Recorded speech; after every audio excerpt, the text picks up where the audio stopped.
Happy Monday out at the Coliseum on 38th, just off Fall Creek Road.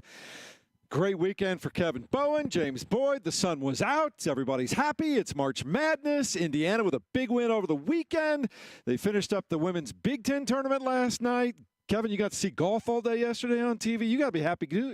You're living life. I am living life, and, I always like to do this. There's not many times to have this opportunity, so if I could steal the mic here for about 10 seconds. Absolutely. When you are in an arena like this, and again, as Jeff said, we're at the Corteva Coliseum right here on the State Fairgrounds. It is a busy day of Horizon League hoops. You got the women's semifinals coming up noon, 2:30. You've got the men tonight. Greg Campy's got his boys back here from Oakland, 7 and 9:30. We'll crown some championships and hand out some bursts here tomorrow to the NCAA tournament. But when we're in a gym like this at this hour, I like to yell, "Hickory!" We go. Did you hear the echo?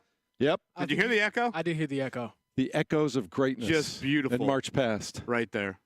This is awesome.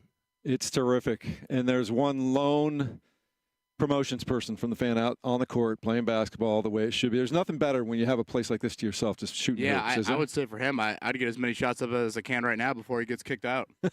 That's how that goes. He's wearing the right gear, so that's okay. But, yeah, obviously a big weekend, and today is a very big day. If you're an Indianapolis Colts fan or an NFL fan in particular, we saw a lot of dominoes falling over the weekend, JB. Some big contracts handed out, teams trying at the last minute to sign their own guys, which oftentimes they did. But the Colts are kind of right back where they started on Friday. What's going on here? Jeff, I'm nervous. I'm definitely nervous because, as we saw with the weekend to you two, a lot of teams who wanted their own guys to be back signed them very quickly. So Will Fries, Dio Dangbo, no deals done for those two. And I'm getting nervous because I'm thinking, okay, if Will Fries reaches the open market, which he will later today at 12 p.m. Eastern time, what's that market look like, and will he price himself out of the Colts' market? So I think Will Fries is number one on their priority list going into free agency. And, again, not locking down your own players gives me a little hesitation there. Kevin? Yeah, I think you just wake up as a Colts fan today generally curious and filled with anxiety. I think those are the two things. And we're going to play a Chris Ballard clip here coming up a little bit later from January of, I think him making an indirect promise that things would be different. And now today's the day, and tomorrow's the day, and Wednesday's the day. Now we are starting to finally get into the answer period. One thing to point out, James brings that up, and certainly you did see a lot of re-signings around the NFL. Ballard and that group, they have not really been a big re-sign early team ever. They've let so many of their own guys even hit the open market and then still bring them back. So I don't know if I'm in maybe as much as a general, they didn't do anything Saturday, Sunday panic mode. If you look at their positions of need, I really wouldn't say many, if any of them, were signed. Obviously, you have some domino effects of the Geno Smith trade. Okay, what does that now mean? Okay, Myles Garrett has a contract number that's out there. What does that mean? I think, again, you are seeing a team in the AFC and the Pittsburgh Steelers try to push their chips a little bit more into the middle of the table. And I don't think you see that as much in the NFC right now. So, again, it's just it's curiosity, it's anxiety, it's will things be different, and in T-minus 5 hours, we'll start to get some answers to that. You were talking about the Steelers. They made a big splash. They trade for DK Metcalf, 5 years and $150 million for a guy who's going to be on the very back edge of everything at the end of that contract, and he's going to play alongside another wide receiver. They both like the ball. So what's going to happen when both guys want the ball for whoever quarterback the Steelers end up choosing, JB? Yeah, that's a good question. You look at some of the movement with quarterbacks over the weekend, and,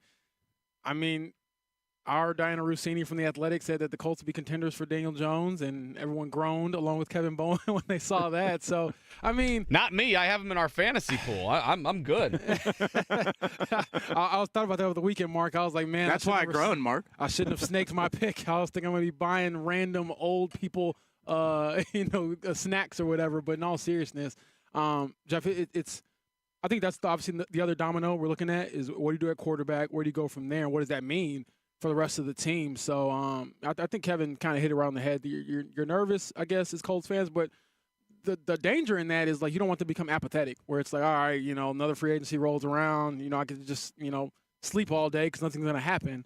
So we'll see. I'll know for myself as a reporter, I have some stuff pre-written or pre-prepared, but at the same time, it's like, you know how it is, Kevin. You might write something and you never see the light of day because they just don't do anything worthwhile. Yeah, and you think back to last year. Okay, could it have been different? If you had gotten Danielle Hunter over the goal line, to put it in a football term, what would have the offseason look like? Would Michael Pittman, Grover Stewart, Kenny Moore, and I'm sure I'm forgetting others, would they all have been back here?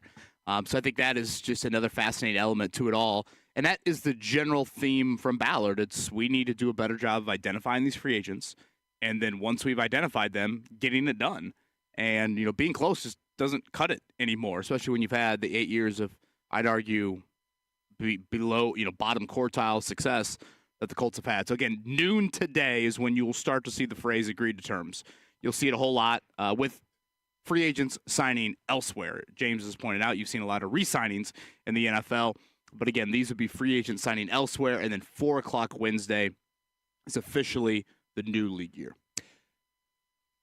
The rest of the AFC South, Kevin, haven't done a whole lot. Jaguars adjusted their wide receiver core just a little bit as they get ready to do whatever they're going to do. But we didn't see a ton of moves with their own teams or anything else of note from the rest of the AFC South. What are you looking at there? Well, I'd say Jacksonville and Tennessee have opened up some cap, with having Ingram and Christian Kirk, and then Tennessee with Harold Landry.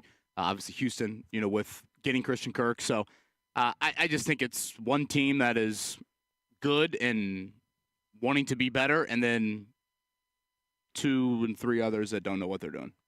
Pretty much. I mean, that's how I'd sum up the Colts and the Titans and the Jags. I mean, I don't know how you could really argue otherwise. Obviously, we'll see what the Colts are going to do here this year. Certainly Tennessee, it's the new GM, and they kept the head coach. What do they do with their one overall pick, quarterback-wise? Jacksonville, of course, they had a wildly chaotic offseason, and I guess Liam Cohen wanted the job, but he only wanted it if, a new GM was there. So, I just I can't wait to see how this week unfolds. And, again, what differences, if any, do we see a big trade? Is that something that's in the works? What's the situation with Braden Smith? We talked a lot on Friday's show about the offensive line. I think there's a couple of different scenarios that could play out there. Does the Trey Hendrickson domino need to fall before the Colts start to make moves? So, again, there is just so much, I think, general unknown. Will the actions meet the words? But also, I think when you're in a week like this, as a Colts fan, you have a lot of anxiety as well. If we're talking about competition at quarterback, that was emphasized to us, competition at quarterback. Yeah. James, how much money are you willing to spend on competition for quarterback? That's the big question. Who's going to come here for what they want to spend, and what are you really going to get? Are you truly going to get competition at that point in time? So I don't know if you all are like me, but pretty much every day or every other day I'm looking at my account just to make sure there's no expenses out there that I'm not aware of. And every now and then I'll see something like, dang, I spent this much? Really? And I say that to say, with the Colts, this is where I would feel a bit frugal to a certain degree, where I'm like, man, do I really want to spend a lot of money on Daniel Jones, or do I really want to go out there and try to get a Sam Darnold?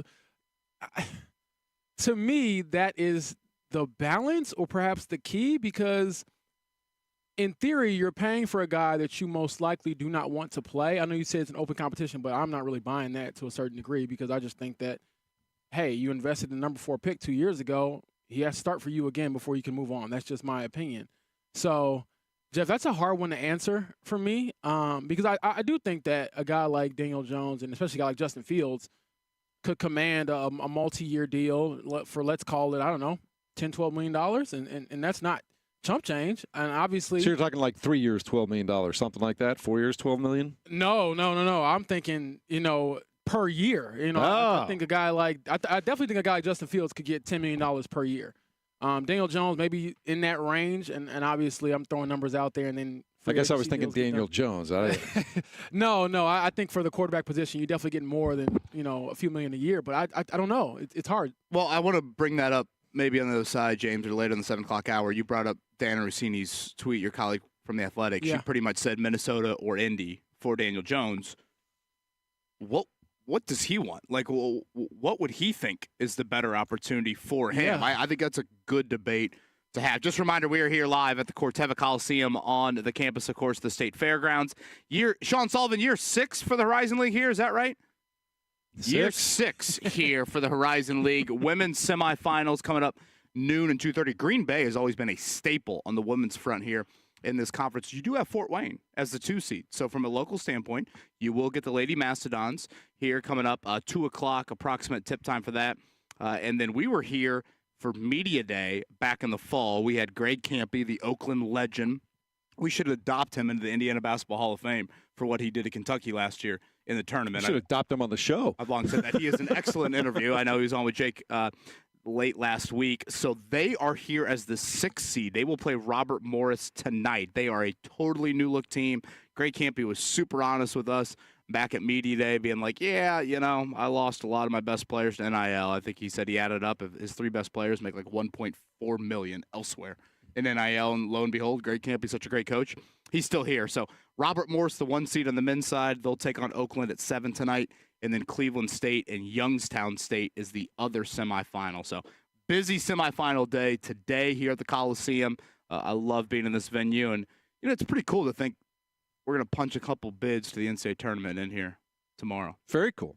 It's that time of year. All right, we'll continue to talk about all of those things as we continue on a very busy Monday here as we go headlong into March Madness and free agency frenzy, if you want to use that term. It's the Fan Morning Show with KB, JB, and Jeff right here on 93.5, 107.5, The Fan.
We are live here at the State Fairgrounds. It is a busy day for the Horizon League. 2 days, I should say, for the Horizon League. Women's semifinals starting at noon. Men's semifinals tonight starting at 7. We will send 2 teams to the tournament, one in the men's, one in the women's side, coming up tomorrow night. So if you're here locally, definitely check it out here on the campus of the State Fairgrounds at the Corteva Coliseum.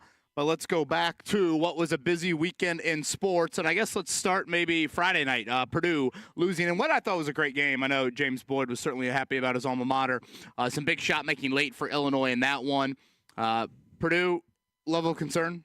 They've lost 5 of 7 here going in the Big Ten tournament. I think you have to have a huge level of concern when you lose 5 of 7 coming into the best part of the season. And they looked pretty good those 2 games, but I don't know. The ground seems shaky underneath.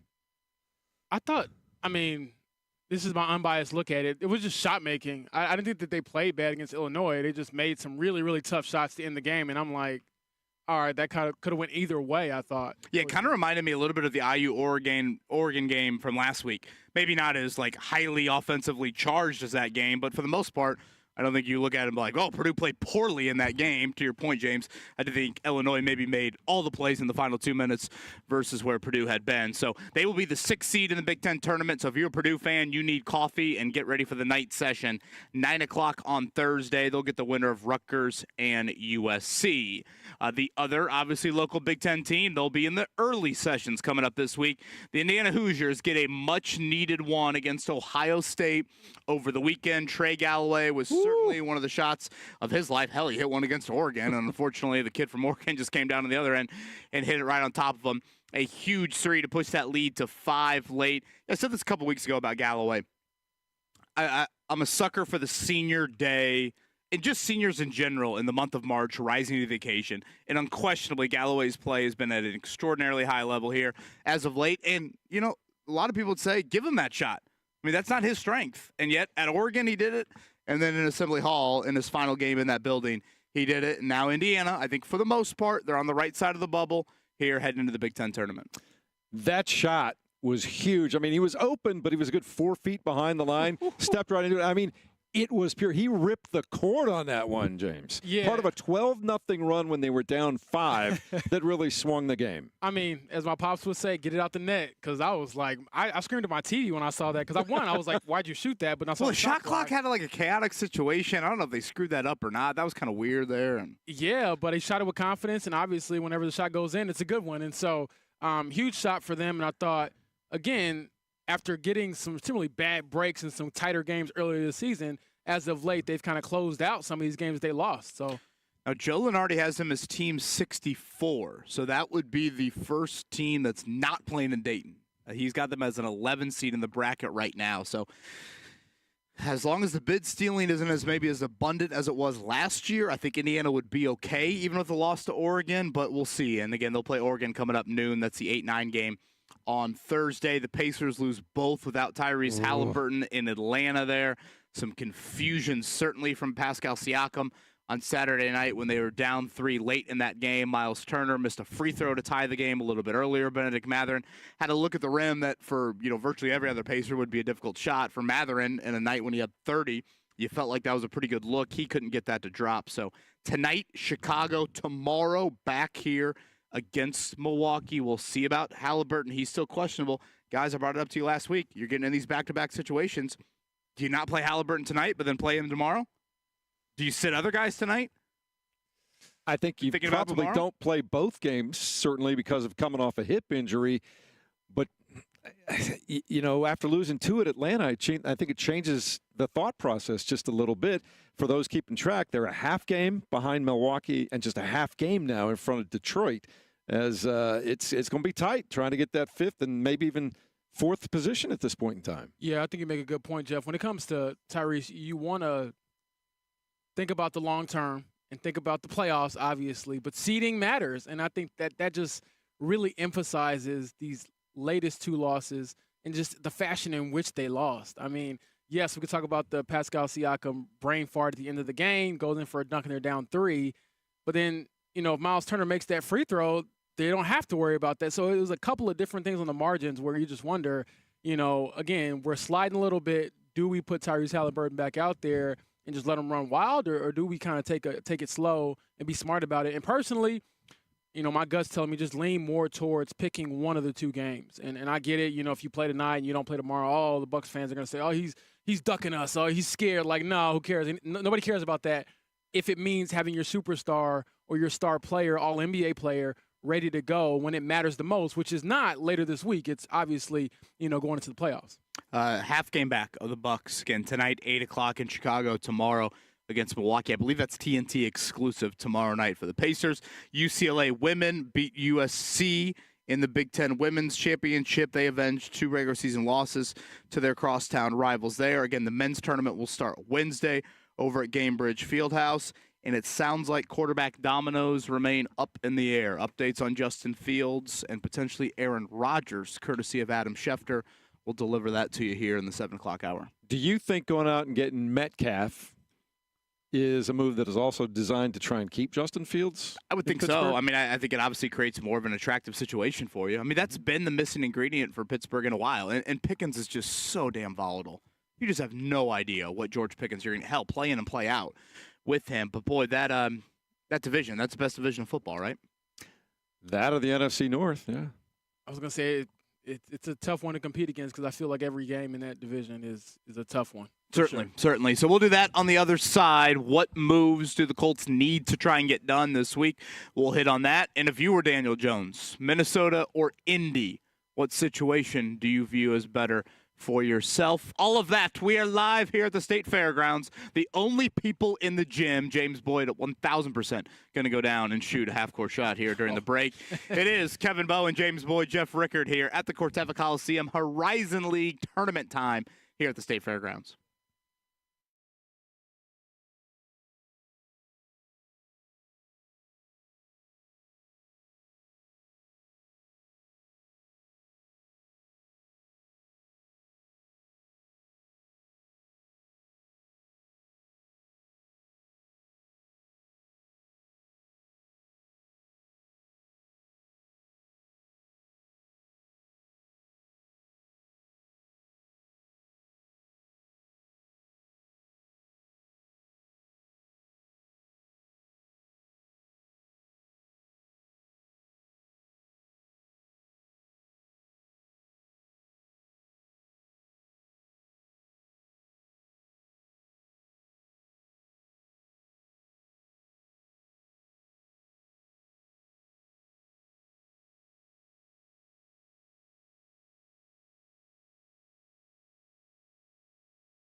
Doing it again. Mark Dykton on the ones and twos. Never misses. Did you have a good weekend, Mark? Everything go okay?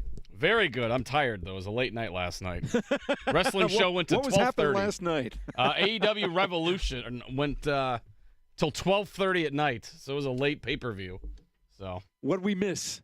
Oh, lots of stuff. High drama? Great pay-per-view, bloody violence. I loved it. And then the Righteous Gemstones premiere kept me up as well. That was very good as well.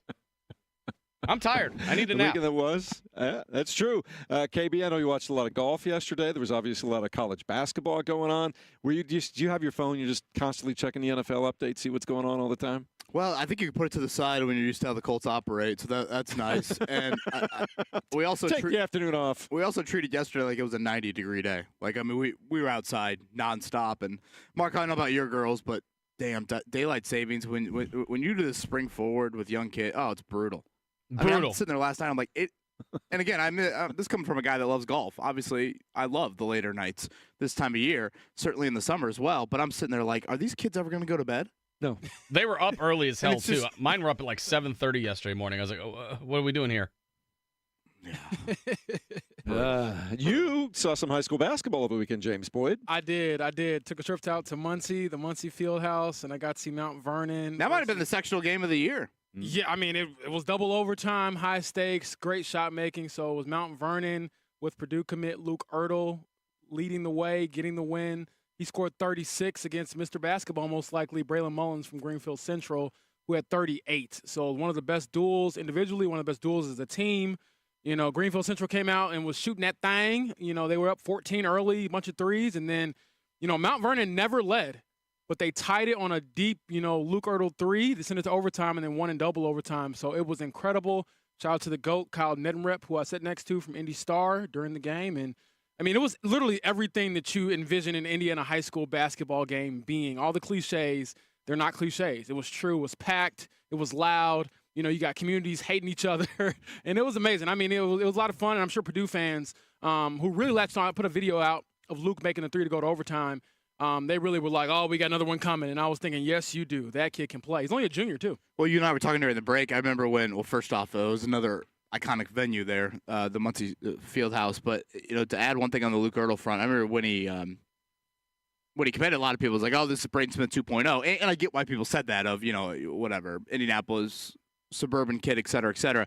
But his game is much different than Braden Smith. Like, we were talking about a taller, more athletic guard, just body type, frankly, is probably where it's different. Yeah. Now, obviously, Braden Smith is beyond gifted. I probably want to stop the comps right there, but it's going to be certainly something to where Braden Smith could be walking out the door and Luke Ertl could be walking in the door from a point guard standpoint, depending how the recruitments in West Lafayette go from there. Oh, absolutely. I mean, CJ Cox, of course, could slide over to the point as well. Yeah, I was going to say, real quick, he's definitely a scorer in high school, at least from what I saw from Luke. It's like, I don't know if the vision's the same, and I have to give Braden a lot of credit. I mean, for him to be averaging 8 assists a game in the Big Ten. And, yeah. I mean, he's gonna be Big Ten player of the year. Exactly. Today, so, I assume that'll be announced. Again, I try to be excited about the young players coming up, but also realistic. It's like, man, those are huge shoes to fill. We're talking about one of the best players in Purdue history, in Braden Smith. But at the same time, I mean, that kid could play. And Jeff, again, I was just happy to be there and a lot less stressed than the parents and the fans behind me because, and again, shout out to the refs, man. I know we get on the refs a lot in every sport, but the ones who do it for the kids don't get paid enough to get yelled at like they do, yet they show up and give us those types of moments. Yeah, the other game of note at Carmel High School the other night, Fishers, they just keep rolling. They beat Noblesville, won by 9, and I think that was a good game. I think they were down 6 at the half before they put it together in the second half. Yep. But that freight train just kind of keeps rolling on. Yeah, I believe that's 40 straight wins for them. Yeah. I believe it's like the 5th or 6th longest streak. Yeah, Rakestraw had that. That was a wild figure when you look at the teams on that list. I mean, you're talking about Purple Rain and Marion. Obviously, you're talking about the Odin teams. I mean, it's crazy the run that they've been on. I think David Bell's Warren Central teams were on that list as well. So, boys, Sectional 8 tested Fishers. There's no doubt about it, but they survived there, and we'll see if that is that Fishers Jeffersonville matchup kind of down the road. Is that something we're going to see here? So, of all the things that happened this weekend, KB, what was your favorite thing that you saw? Watched, I love took in? The teams that make the tournament for the first time. It's fun. I can't get enough of that. High Point, I think it was maybe the first team that I saw over the weekend. Nebraska, Omaha didn't even know they were Division I. I mean, just like those teams and their genuine celebrations. You had SIU Edwardsville. The coach had a great story post game as well. A couple local angles to point out. I know, speaking of Carmel, Charlie Williams from Lipscomb, he's their starting center. They will be in the tournament. He transferred from William and Mary. So again, I know from a team standpoint, we might only have 2 on the men's side from Purdue and possibly Indiana front, but could some of these mid-major teams have some flair to it? Alan Huss, the head coach, I think at High Point, he used to be at Culver Academy. He's actually before, speaking of Carmel again, Mark Galloway, the father of who? Trey Galloway, took over there at Culver. So a couple local angles, but and that's just what I love being here. And we are at the State Fairgrounds right now, Corteva Coliseum. We'll crown and send a bid here to the NCAA tournament. And this venue last year, guys, this is where Jack Golke and Oakland punched their ticket. They were not like this slam dunk lock to win the Horizon League even. I mean, this is not this team that went, 15-1 in the conference, and they were the number 1 seed and the overwhelming favorite. This year, the Horizon League's been pretty balanced on the men's side of it as well. Greg Campion, the Oakland Grizzlies are back. They'll take on Robert Morris tonight. Robert Morris is the 1 seed. That's a 7 o'clock game, and then you'll get the other semifinal coming up after that. But I love not only this time of year, but I think it starts tomorrow night when ESPN slots out some of those 7 and 9 o'clock games for the conference championship games. Horizon League will be in one of those slots tomorrow night. I find myself gravitating towards those games so much. To James's point, they are in these smaller gyms like this. The atmospheres are nuts. The fan bases have been waiting for this. Again, we've had, I think, of the first 3 teams that punched their ticket to the men's tournament, none of them had ever been in the tournament. Right. And to see those reactions, it's a great sports time. But, guys, I can't get enough of just the genuine joy of these teams being able to punch their tickets to the dance. So, question for both of you. How good are you all with maps? Okay. Yeah, I'm kind of a geography nerd, so I think decent. I mean, we got to taste that this morning because Jeff's telling me, hey, go to the east side of the building. And I'm like, all I see is the building, and you have to come outside so I can see you. And then I'll find my way to get in there. But I it was the east side of the wrong building, though, exactly. I think was the problem. James is like, did we got him here on this phone here? We got him here at 6:58. Hey, we got it in there. But I say this to say, so we had a kid in the region that committed to Oakland University for baseball. And I'm going, I'm talking to him about his recruitment. Oh, no, you thought Oakland, California. Oh, I was like, what do you think about the weather, man? And Suburban Detroit, baby. He's like, the weather. And I'm like, yeah, Oakland, Oakland, California. And he's like, so, for all the reporters out there, all the schools you never heard of before, just double check where they are on a map. Yeah, tonight we have former Colts linebacker Rob Morris taking on Oakland, California here in the first semifinal game. Hey, I got to learn from my mistakes. I'm trying, man. But that kid looked at me like, you have no idea what you're doing. You're not the first. You're right. The NFL's version of March Madness seemingly has already begun. Again, legal tampering going to open up at noon today, as we let off the show with. I think today is a day that a lot of Colts fans filled with curiosity and anxiety on what will happen. Let's go to the Daniel Jones side of it. And again, just to update everybody quarterback-wise, and boys, I got to mention this. I woke up this morning about 5, and I started scrolling Twitter, and Twitter was down. And you want to hear my panic? It's sickening how panicky I got with down Twitter on Monday morning of legal tampering day. Luckily, it's back up and running. But the updates this morning, Adam Schefter has put out there, it sounds like the Jets have made a very legit push for Justin Fields. And so I know when the DK Metcalf trade happened yesterday to Pittsburgh, I just assumed that meant Justin Fields was going back there, and that was going to be your pairing. And now if Justin Fields goes to the Jets, now remember him and Garrett Wilson, college teammates, very good friends by all accounts, you would have potentially Russell Wilson or Aaron Rodgers to Pittsburgh. This is what Schefter has said this morning. So again, that side of the quarterback pie, if you will, still to be decided. But, James, your colleague Diana Rossini from The Athletic had yesterday, and I forget the exact language. I should probably look it up because I don't want to misquote her here. But she had the Vikings and Colts are expected to be the leading contenders to sign Daniel Jones. Let's play it from this side, guys. If you're Daniel Jones, which situation do you view as better for your career, Minnesota or Indy? You probably want to. Man, he knows more about J.J. McCarthy than we do because he's seen him, right? Good point. And he's seen to the extent that he could work out and do what he can do. He knows that. But is J.J. McCarthy coming off an injury, never having played an NFL game, a viable starting option right out of the gate in Minnesota, or you give yourself a year or two to really kind of get your own career back on track and let him come along kind of slowly? That's a great question. To give you an answer, Kevin, I would probably lean towards, if I'm Daniel Jones, the Colts. Mainly because I look at it like, okay, J.J. McCarthy hasn't played yet, to Jeff's point, but he was supposed to be their guy. And I think they want to give him a shot at being the guy. And I think they're much more all in on him, J.J. McCarthy, that is, than maybe the Colts are on Anthony Richardson at the moment with this open competition, and you can call it smokescreen, call it whatever. If I'm Daniel Jones, I'm looking at the Colts like, man, I can get with the play caller that I probably believe in Shane Steichen. I know took some criticism last year, but he was considered, before he took the Colts job, one of the better play callers in the league. You saw what he did for Gardner Minshew when his 1 year here is basically the starter. And so I say all that to say, do I get with Shane Steichen, try to revive my career, where I know the quarterback already there is really up against it?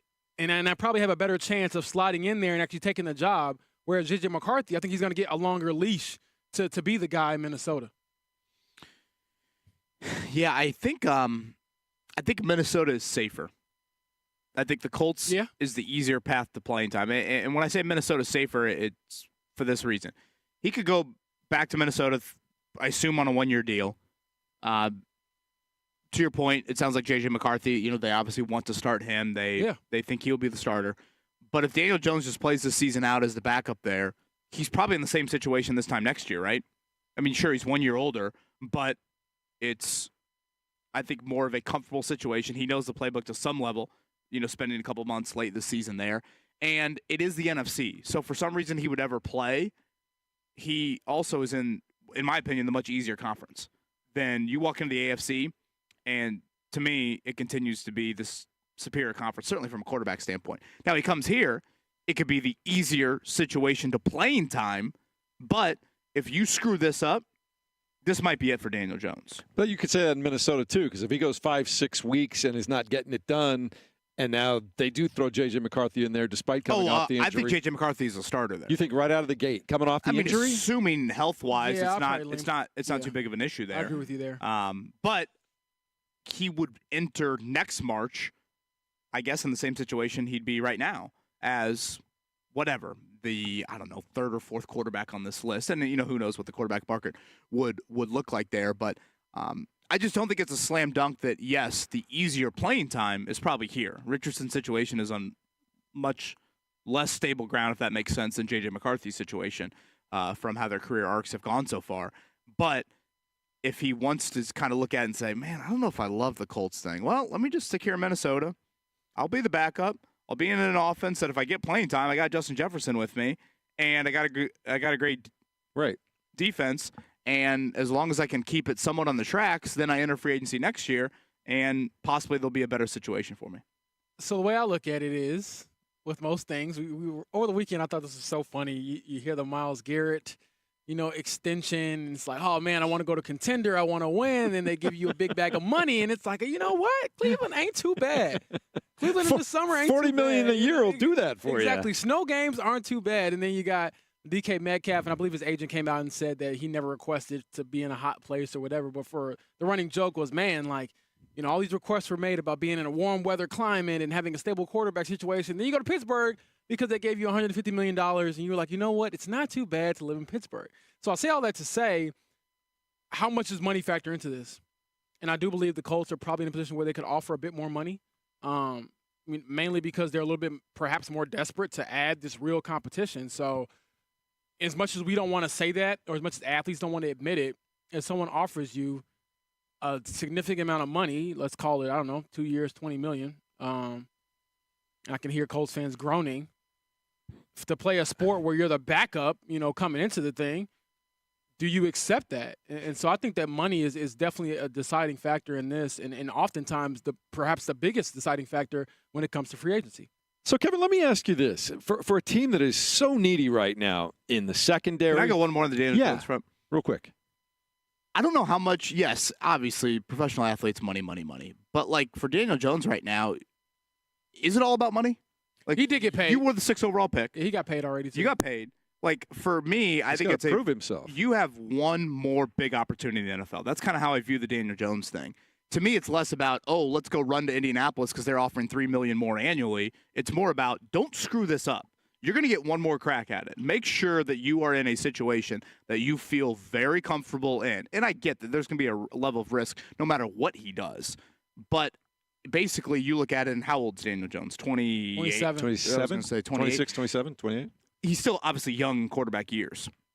Do you look at it and say, okay, my best opportunity is Anthony Richardson hopefully getting benched in October or November, and then I walk into a situation with obviously a new offense, and here's my personnel? Or do I view to Minnesota where, yeah, I guess J.J. McCarthy could be bad, or you might just ride out this year, be the backup, and then next March you get into a better situation without maybe the negative scar tissue that could come if you go poorly here in Indianapolis. So I think that'll be something to keep an eye on. Yeah. So the other question I had, though, KB, extension on top of what you're saying is, for Colts fans, how much money do you want to give to the quote-unquote competition when you are so needy in the secondary? You need an edge rusher. Right. You've really got to improve in a lot of spots defensively, and your offensive line is in flux right now. Yeah, I think it's a great question. I mean, $41 million right now in cap space as we sit here on this Monday morning. That can go in a hurry. And we'll see about the Braden Smith situation. You know, that still needs to be, I guess, somewhat resolved, potentially from a financial situation more than anything. So, I would not want to spend more than about $10 million. And again, I've never been in the camp of this being legit competition. I've never thought of as you're going to go out there and get Darnold or Fields or, whoever these guys are. I don't view it like that. So I get that, certainly you want to bring in somebody. Even if Richardson was like a great quarterback so far, you'd want to bring in one just for availability-wise. Mm-hmm. Richardson obviously hasn't proven to be able to stay healthy. But, I'd probably cap it around 10. Would you? I know we've talked about this before, and it seems kind of silly, but I'm just throwing everything out there because you look at everything. Would you bring a Gardner Minshew back? That's not really competition, but at least the guy knows the system, and he's a good backup, right? I think Jeff's trying to get Mark to win the backup. I mean, that's two of my candidates right there. I was going to say, all I'm hearing Mark has Jones and I know, man. and Gardner. Yep. I'm so I think my general tone has been this way. I've told you guys for the last couple of weeks, picture me getting out of bed in the morning, and that's the sound I make when you guys say these quarterback names out loud. There's an element of I don't care. Sure, Gardner Minshew, Marcus Mariota, Jameis Winston, Daniel, whoop-de-doo. Okay. It's Richardson or not. You're not in a good place if it doesn't work out for him, regardless of who you bring in. Sure, yeah, duh. I mean, that to me is obvious. And if it's not Richardson, then all right. What's the 2026 draft look like? So going back to your point about Daniel Jones, and I just say this, because I would assume he's a competitor, playing at the highest level. If I'm him, I'm betting on me. Why would I wait another year to be in the same situation when I can go out there and prove it this year, most likely? Because I think that, from a national perspective, and not to go I'm listening to these guys, because obviously I talk to the team more than anybody when it comes to those things. But when I was at the Combine talking to just different reporters and people around, it's wow, they have open competition with someone who isn't even on the roster yet. And the narrative is, oh, it's over in Indy. Seriously. And so, as far as Anthony Richardson's era, and I'm not saying he can't bounce back this year or anything like that, because he's got one more year, I think, to prove himself. But if I'm Daniel Jones, I'm man, I'm betting on myself. I'm going to go somewhere where I most likely can play, and I could possibly win the job. And, if it goes great, good for me. If it doesn't, then whatever. I don't know how much his perception can change by sitting out, or not sitting out, but missing a year as a backup in Minnesota. And then you come back. Everyone's just going to say the same stuff that we're saying now. You didn't win in New York. It ended terribly, and now you're a year older. So it's a lot of nuance involved in it, but I just think from a competitive nature standpoint, I don't know I wouldn't want any quarterback that wouldn't believe I can go out there and win the job. Something I want to get to is going back to Chris Ballard's comments in January, because we've said now for 2 months, at some point, words are going to be words, and actions are going to be how he's ultimately evaluated. Well, those actions begin today, really. Starting at noon is when the legal tampering period starts. So, I want to, make sure we go back to those words and what did he say specifically different about free agency? And then, what does an offseason plan look like? I would start here. If I'm mapping out what this week could look like for the Colts, I would start with impactful secondary signing, that is either safety or corner, and kind of a mid-level signing in that position group as well. I think you need to have two somewhat notable moves in the secondary. That's what I would start. And again, there are other layers to it. We've obviously talked a lot about quarterback in this segment, the offensive line. Certainly you need maybe some depth answers at the very least there, maybe more. We'll see how all that plays out. But that's where I would begin first, James. If I'm looking at what this week needs to be, I think you need to find a high-end secondary signing and kind of a mid-level secondary signing. Two guys that you feel like when week one rolls around in September, you can put in their starting lineup. So here's a fun fact for you. Actually, well, maybe we can save it for a question after the break, but does anyone know who and how much Chris Ballard has ever spent the most money on an outside free agent during his tenure? And it is mind-blowing. Like, it is mind-blowing. I don't know if you want to give it away right now, but like – Annually? No, just Or in total money. Total money. And it's I went back and looked at it, and I was like – Were you surprised? I was definitely surprised. Now, this isn't counting like guys that they brought back, like Grover Stewart or Kenny Moore. But This is outside of the building, guys? outside of the building. Is it the kicker? Different franchise. Is it the kicker? Mm-mm. It is Jabal Sheard. Wow, 2017. 2 So you years go back ago. to the first yeah. one. First 3 offseason. years, $25.5 million. And that was the offseason where they rebuilt the defense. You know, Jonathan Hankins was a big signing that year. John Simon, it was kind of opposite Jabal Sheard. That was the 3-4 to the 4-3. So that's where, again, I would start. I would say in that secondary. A high-level starter, kind of a middle starter. If you start to map that out, okay, what does that look like? All right. Let's say you go out and get the big name at safety, okay? That guy next to Nick Cross, okay? Let's say you kind of get the middle starter at corner, okay? That guy with Jalen Jones and Kenny Moore. Then I think you walk into the draft and you don't force feed necessarily a secondary player with the first or the second pick. I do think at some point you would need to still draft in the secondary, but I look at the secondary depth, James, here in free agency, and I actually think there are some corners and safety that can satisfy that sort of plan. But this is why I brought that up. To get the guys we're talking about, the Shavarius Ward, the Justin Reed, or the Javon Holland, or others, or Byron Murphy's out there, I believe, as well, you're probably going to have to spend more than you spent on Jabal Sheard at $25.5 million total. And that was back in 2017. So I looked at it, and it is, you know, and again, I have to give some credit. I know people are probably groaning. Some credit to retaining good players that are on your team. So, again, paying to retain Grover Stewart last offseason I think was a good move. Keeping Kenny Moore, a good move. But as far as outside free agents, to get the headliners, he's going to have to spend like he's never spent in the first 8 years of his tenure. And, again, these guys aren't coming to Indianapolis for $25 million. They're coming here for probably 40 or 50, you know, when it comes to what they've done in their careers in the secondary, I'm just saying, and also their age and their level of play. Like Shavarius Ward was a former All-Pro. He's not going to come here for pennies. And so I think Ballard has done a fairly decent job at times of getting like the second-tier guy or the guy who's on his third or fourth contract and, you know, a little more, he's got a little juice left in the tank. But, Jeff, like, at some point, you got to get somebody whose tank isn't, like, about to fill up completely.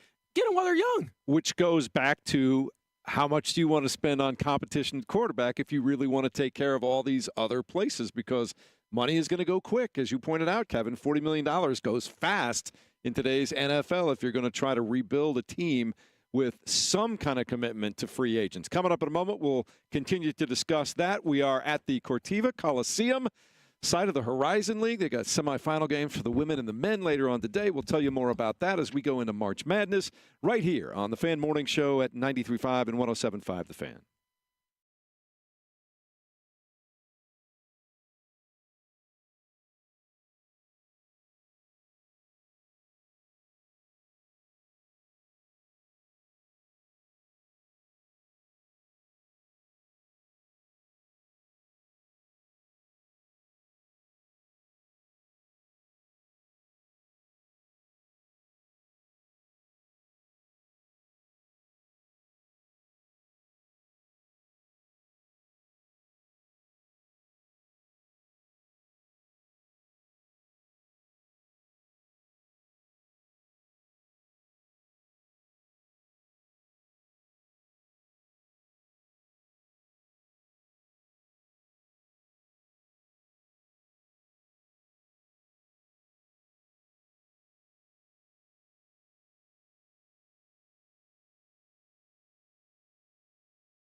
Looking over what is currently a mostly empty Cortiva Coliseum, basketball court is up. The Horizon League has their semifinals for the women and the men later on today. It's all part of us celebrating March Madness. We got Indiana coming up against Oregon in a couple of days. Purdue has got their first game coming up on Thursday as well. They'll be taking on the winner of Rutgers USC, right, Kev? That's what they got. They're waiting, 9 o'clock. Right? We're not used to Purdue on Thursday night in the Big Ten tournament. No.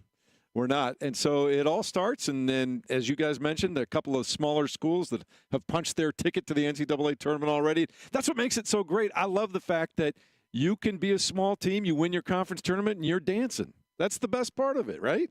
I mean, we know the big programs are going to be there, but it's fun to watch these teams. It's my favorite time of year. I mean, I just watching High Point, Lipscomb, Nebraska, Omaha, all these teams punching their tickets yesterday, and I really love. And I'm nerding out, but like the Monday, Tuesday of this week, when ESPN2 segments out those 7 and 9 o'clock slots for, and again, the Horizon League will do it tomorrow night to crown a champion. I can't get enough of that, and just watching those games play out, and to think that this gym last year produced the team that was the darling of the tournament. I mean, when you look back on the 2024 NCAA tournament, sure, locally, Purdue fans are going to say, hey, we got to the championship game, and, UConn obviously winning 2 in a row. But the memory you're going to have is probably Oakland. First weekend's the best. Beating Kentucky, and what Jack Golke did, and what Greg Campy did. And they are back. Greg Campy and the Grizzlies are back. They will take on Robert Morris. That is a 1-6 matchup coming up tonight here. So, again, women's semifinals, noon and 2 o'clock, and then the men 7 and 9, and we'll hand out each of those bids coming up tomorrow here at the Coliseum. And James, you took part in a lot of high school basketball this past weekend. That's always as much fun this time of year as well, with the great gyms and the matchups and the history and the traditions. And we were talking about Fishers earlier. That 40 in a row? 40 in a row. 40 in a row, and they had to come from behind. They were down at the half against Noblesville. Yeah. And what's impressive about them is that, we look at some of these great teams on that list, and I think the longest winning streak on the list was 50 wins for Lawrence North, and we know who they had back in the day, which feels crazy to say back in the day. I'm like, man, it's been that long, though, for Greg Oden and Mike Conley. But the Fishers team doesn't have a high major player. Like, they don't have this 5-star recruit. They don't have a Braylon Mullins. They don't have a Luke Ertl. Yet. Well, yeah. But they do have, some really, really talented players. They play hard. They have a couple of Division I, caliber players. One of the better players, John Anthony Hall, is going to Stanford on a football scholarship, and I can see why. He can jump out of the gym. But they play together, and it gives you that vibe, man, of like playing with your friends, creating lifetime memories. And to Kevin's point, I think this time of the year, whether you're on the court for high school basketball, or you're on the court for the Horizon League basketball, NCAA tournament, whatever the case may be, you're creating lifetime memories because you remember certain moments and certain calls by different figures in media, and it's fun, which is why, again, I think we talked about it last week a little bit, but like Greg Gumbel not being around, it's tough because I remember he was so much of my childhood. Yeah, when 6 o'clock rolls around on Sunday, it will sound different, certainly. Again, we are live here at the Corteva Coliseum. It is Horizon League tournament time. Semifinals coming up today, championships tomorrow if you're in the neighborhood. First off, it's a great venue, and I think it'll be a fun atmosphere in here later today. Are you guys surprised? I want to get back to the Colts here in obviously a second, but are you guys surprised that if you just look at Joe Lunardi's bracketology, he doesn't have IU further in the tournament? I thought the win over Ohio State, well, would help a little bit. Metrically, though, it was a quad 2 home win. And if you really want to look at resumes, again, that win was best because you didn't allow Ohio State to get a road quad 1 win. Like, I know we're really getting into the weeds with some of this stuff, but I was a little surprised that, like, they will walk into the Big Ten tournament and they're, again, based off Joe Lunardi, who I don't want to act like is the end-all, be-all, but I think with our audience, okay, if you say ESPN bracketologist, it has a little bit of resonation to it. You get 2 or 3 bid steals, all of a sudden, could things be a little different for Indiana? Like, I would like to think at the very least you beat Oregon, you're out of Dayton, right? I mean, aren't you, like, firmly in the bracket? Whereas if you lose to Oregon, maybe now you're in Dayton, and then as long as we don't see the same bid stealing we saw last year this week, like NC State, they were the poster child of it last year. Yeah. They aren't in the tournament, they get on a run. The ACC could have that this year. There's only like 3 or 4 ACC teams in the tournament. So, like, that's what Indiana needs to avoid. But I guess I was a little surprised just to see them still not maybe team like 61 or 62 based off Joe Lunardi. You know what's interesting, and we always talk about the programs with history and tradition, and there's this theory that in the past the committee likes the big name programs, right? They like to put them on TV. It's all about a TV show as well. And you put one of the last four in without having to go to Dayton, Indiana. First four out right now, North Carolina and Texas. If they come up big in their conference tournaments, what kind of effect does that have on Indiana if they can't get a win against Oregon? That is you know what I'm saying? Yeah, I know. And I think also name recognition sometimes factors into those types of things. Like, man, North Carolina, are they really – can we have a March Madness without North Carolina? Yes, we can. But I do think, again, if you're IU, you want to help yourself. And they did this past Saturday and they have to do it again coming up this week. So I will say that I think the Trey Galloway shot alone should have gave you a little bit further cushion as far as the bracketology goes. I just got goosebumps again. That shot was just so huge. Oh, I was, Honestly, it's one of the bigger shots that program has seen in quite a while. I mean, when you think about it in those terms of, being able to potentially punch your ticket to the dance. And, to be fair to Galloway, he had one of those shots at Oregon Tuesday night. I know half the world was probably asleep, but 2 minutes ago in the game, Oregon goes under the screen, which is probably what their scouting report says on Galloway. He's such a dynamic player in the pick and roll, going to that screen and he hit it. So pretty cool for the senior there in his final home game to experience that. So again, noon on Thursday, Indiana and Oregon, that rematch. Oregon won in overtime at Washington over the weekend, and approximately 9 o'clock. Purdue's the second game of that night section, as Jeff said, either Rutgers or USC. Again, today is about the NFL's version of March Madness. Granted, we certainly saw some of that play out over the weekend, but what activity will the Colts have? They have sat on the bench quite often when it comes to the Monday and Tuesday and Wednesday entering the new league year. Guys, I've often said throughout this offseason that I feel like Chris Ballard's words sound different. To me, they do. James Boyd, you sit in a lot of Chris Ballard press conferences. So I'm curious your reaction, but let's go back and play the audio on why the words sound different. This is from the season-ending press conference, and Chris Ballard when asked about free agency. I think we need to continue. We've had moments where we've brought outside free agents in and done really good with it. We've got to be better about making sure we identify the right free agents that can help push this team to where it needs to go. Right now, we're not close. I'm going to make this really clear. Close is losing on the last play of the Super Bowl. That's close. Going 8-9, that's not close. No. I'm not saying we won't be closer when we get to the start of the season, but right now, sitting here today, we're an 8-9 football team. We got to own that, and we are not good enough. We're not. And we've got to be able to address and identify the right avenues to acquire the right players that can move the needle. And I have not done that in the last 4 years. I haven't. I think to piggyback off of those comments from Ballard, you followed up with him at the Combine and kind of pressed him on this, Kevin. And he gave another answer about free agency, and I'm reading it right now, and he says, there's been times when I wish I would have done just a hair more to get a couple players that we were heavily involved with in free agency. Maybe if I would have pushed a little bit more financially, it would have sealed the deal. I think that's probably the biggest difference. Like, sometimes you just got to finish it. That, to me, is pretty, forceful for a guy like Chris Ballard, who rarely shows, I believe, like his hand or rarely kind of tips you off to what he might do. I think this is a line in the sand where he's basically saying, yes, I've been perhaps too conservative, or maybe I was too high on last year's team and believing in my guys and believing we're closer than we were.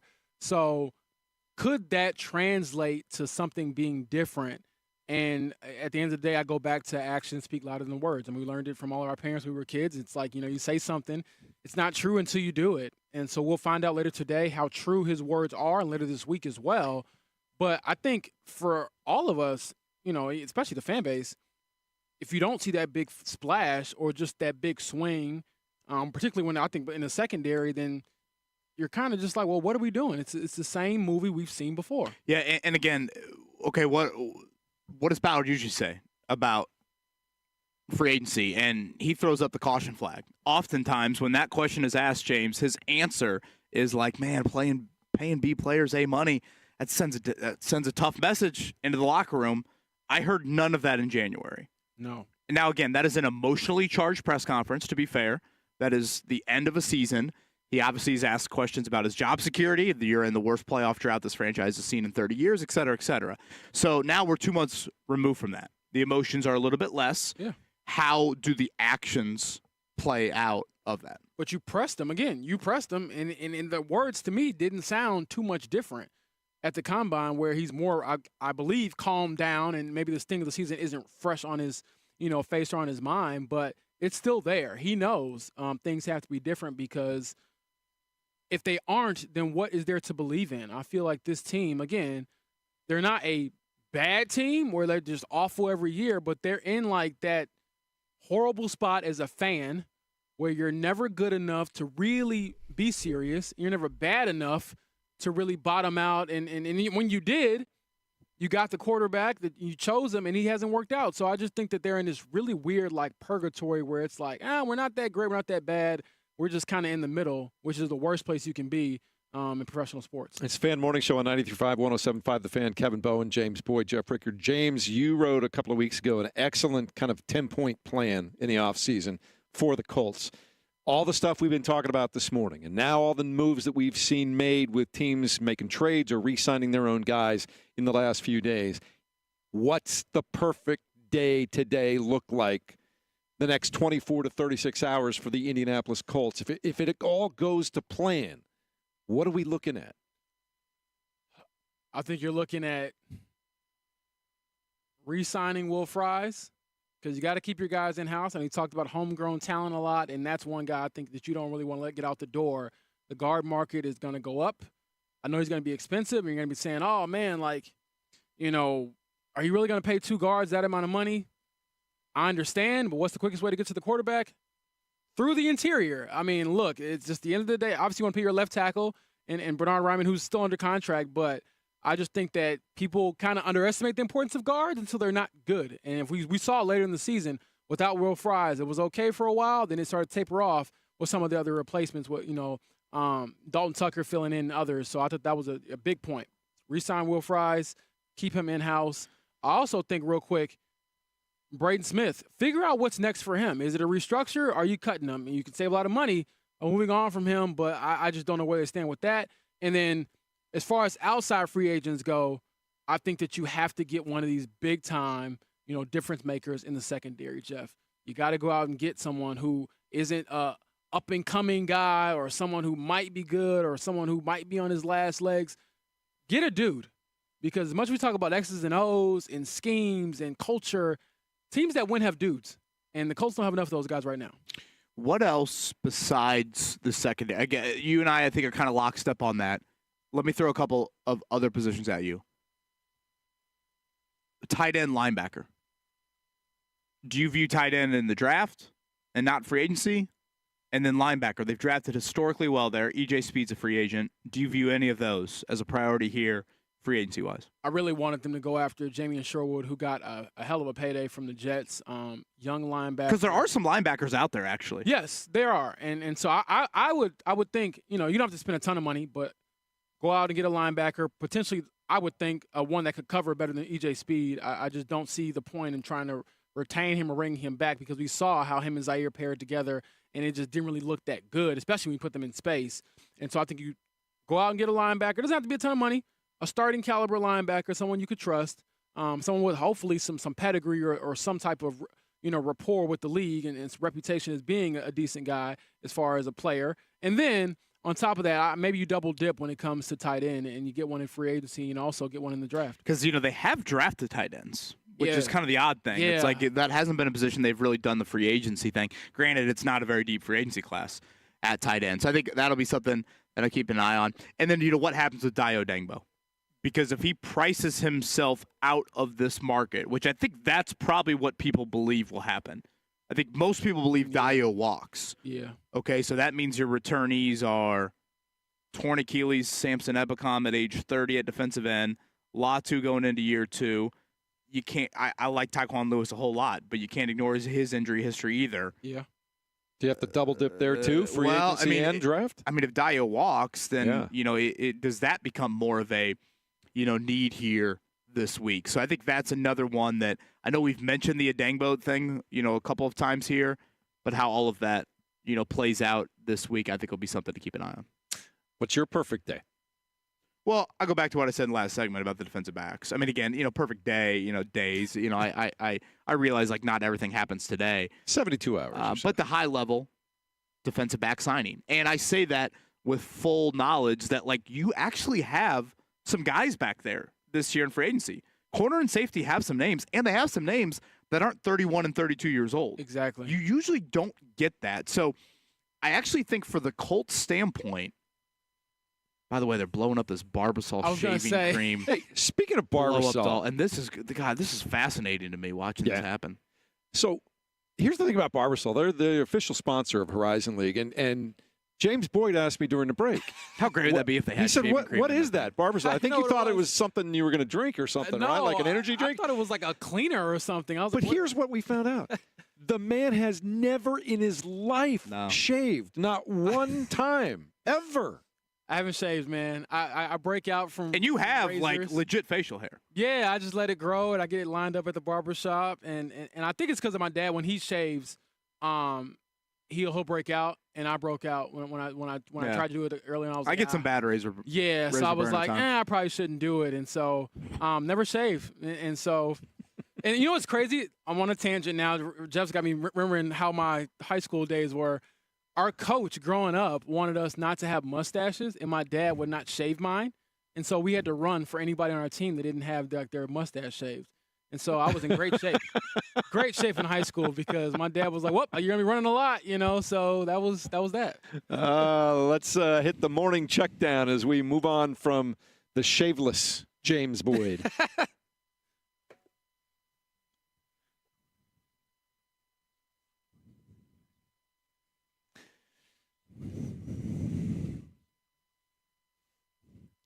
Oh, we talk about double dipping, Kevin Bowen. It's not just tournament time in the NCAA and even in the high school ranks. It's legal tampering day in the NFL, my man.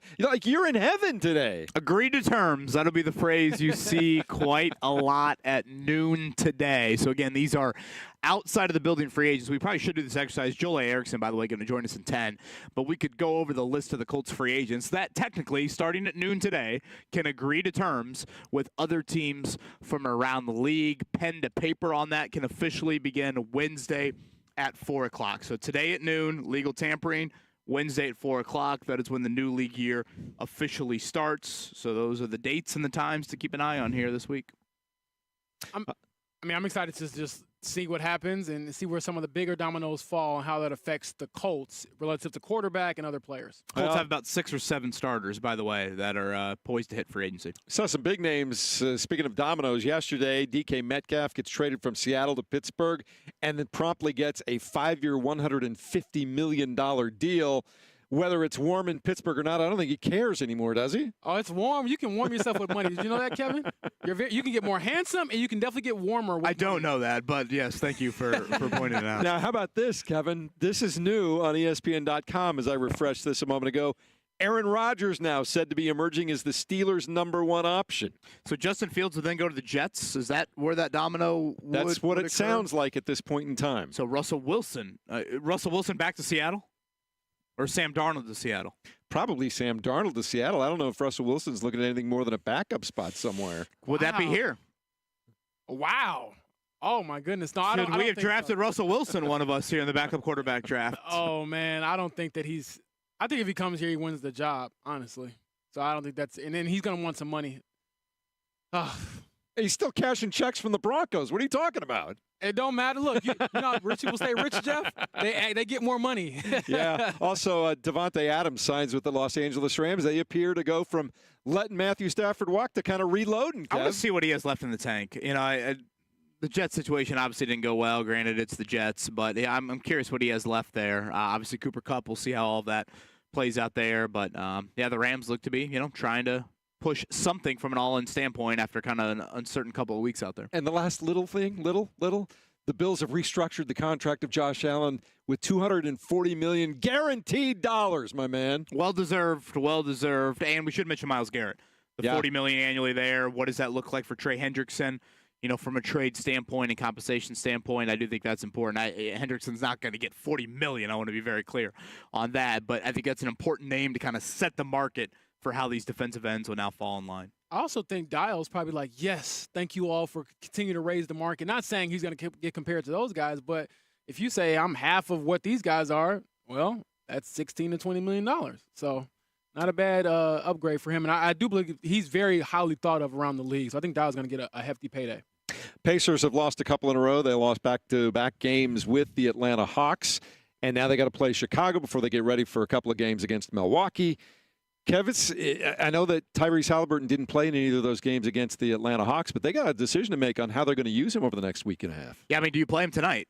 Again, tomorrow you have the Bucks, and you're half game back of Milwaukee. You also have a back-to-back coming up Friday and Saturday, where the second night of the back-to-back is Milwaukee again. It's a weird scheduling week for the Pacers. 2 back-to-backs, both of the second-nighters are against the Bucks, and the Bucks don't have a game either time the night before they play the Pacers. So it's bad scheduling luck for Indiana this week, but how do they handle Halliburton? And I think one thing to note, the Pacers were actually fairly fine last year without Halliburton. They were like a 7-6 basketball team, highly competitive in both the games he missed against Boston in the Eastern Conference Finals. So, this year they're 0-3 without him. And, obviously Atlanta, I think what was disappointing about this weekend is Trae Young didn't go off. He had a big first half on Saturday, but he didn't have the wild 40-some point, 45-point game that he is capable of.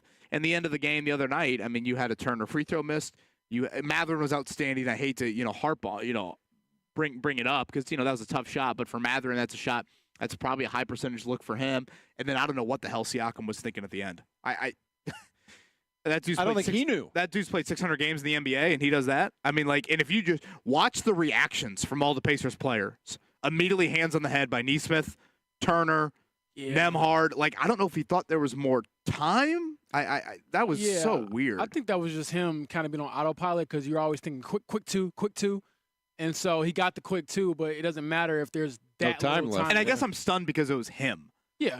He's, if that was whatever, Ray J. Dennis or Ben Shepherd, some of these younger guys, okay, I kind of get it. But so the Pacers lose in Atlanta on Saturday night, 8 o'clock tonight against Chicago. They are favored by 5. For what it's worth, the Bulls have won a couple in a row. They have a couple guys in the injury report, though, so we'll keep an eye on that. All right, 7:30 airtime here on 93.5 and 107.5 The Fan as the Pacers get ready to take on the Bulls tonight. Coming up in a moment, more on legal tampering and the Colts and what they might have in front of them. Joel A. Erickson stops by. The Fan Morning Show at 93.5 and 107.5 The Fan.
The arena's starting to come to life here at the State Fairgrounds. We're at the Corteva Coliseum. It is women's semifinal, men's semifinal day for the Horizon League. 4 games in total.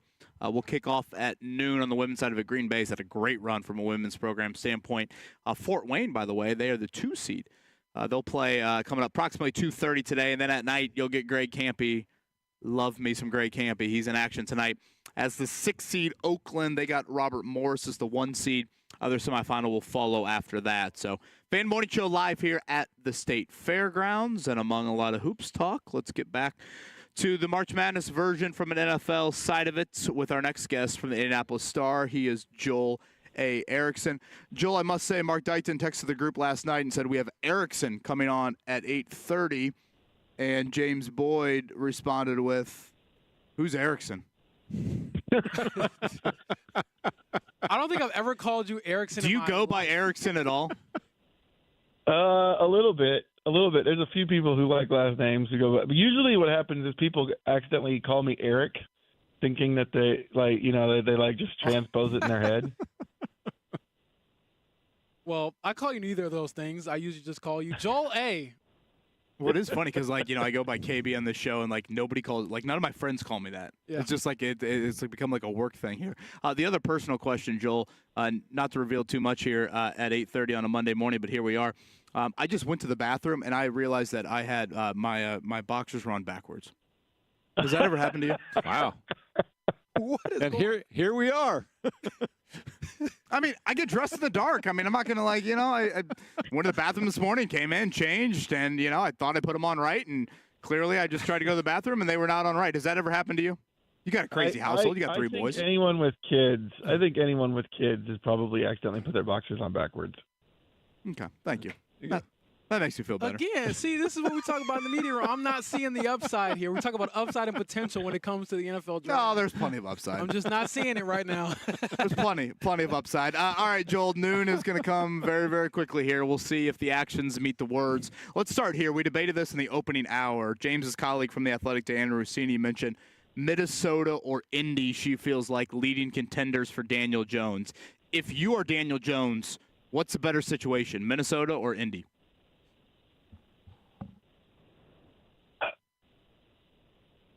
I kind of think the better situation for him is Indy, and the reason is they've got they're high. Each team has a high pick invested in another quarterback. The difference, I think, is that McCarthy hasn't played yet. So if you go to Minnesota, they're trying to get him in the game. At least that's usually the way it goes with NFL teams. Is they're trying to get that first round pick into the lineup, whereas Richardson has played, and the Colts seem to be on the other end of the cycle where they're trying to find somebody they can get to play if Richardson isn't good again. I feel like it's a different side of the cycle thing, and Indy would be the better situation for him based on the fact that they're not that they're at least from what they've said, they're not trying to pave a way for the first round pick to play. See, when you give analysis like that and you agree with me, that's when I'll call you Mr. Erickson. All right, that's what gets you the love right there, Joel. But to that point, I know we've talked a lot about what happens at quarterback, and we'll talk about that ad nauseum. But one thing Kevin asked me earlier this morning, I want to ask you, what other moves do you think could perhaps dictate a different Chris Ballard approach this free agency? Like, is it upgrading the secondary? Is it looking at linebacker? Like, what other moves are out there for this team to go out there and do that you would say, okay, that's a little bit different than we've seen in the past? I'm not expecting a completely different Chris Ballard. I'm expecting sort of a return to the Chris Ballard that was operating, I think, pre-2022-ish. So I'm kind of expecting more of a there might be 2 or 3 starters signed, and then 3 or 4 guys, or maybe somewhere between 3 and 6 guys who are either lower end types who can compete and maybe start for you, that kind of thing. That's probably more than he would normally have done in the past. But early on in his career, he did a lot more of that. I think the other thing that sticks out to me is just don't bring everyone back. That would be a departure from Chris Ballard. You know, he re-signed 11 of 15 last year. They've got 18 free agents. When I look at the list, I don't really see a lot of guys that I think have to be back or should be back necessarily. And so, you know, I think moving on from those guys rather than just going with them because they've been in the locker room for a while would be a departure from Chris Ballard as we've known him. Joe, I'm going to ask you the same question that I asked both Kevin and James, and I know you spend a lot of time thinking about it and go over situations. What's a perfect week look like for the Indianapolis Colts? Ooh, great question. I think starter at free safety. Probably starter at linebacker, although Ballard has drafted those well, so if they don't have one, I'd be okay.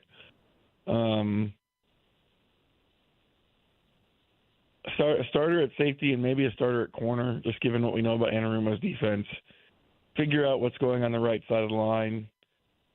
And then I still think it would be if you get Justin Fields instead of Daniel Jones. I just don't think that's probably not possible. But if something falls through with the Jets and with the Steelers, and maybe he falls into your lap, that'd be the thing I would think to go to. I would try to fill all those holes too.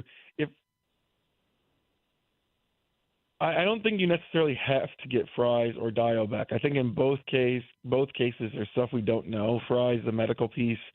Dio, the price point is the question. Like, how high is his market going to go?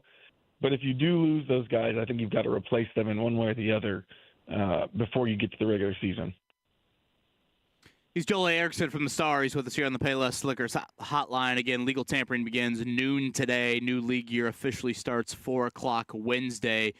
Joel, you've brought up some of these names here throughout, but just to go over the list, you would probably say 6 to 7 starters for the Colts are bound for free agency. That would be Will Fries, Mo Alley-Cox, Kylan Granson, Ryan Kelly, Dio Adengbo, E.J. Speed, Julian Blackmon.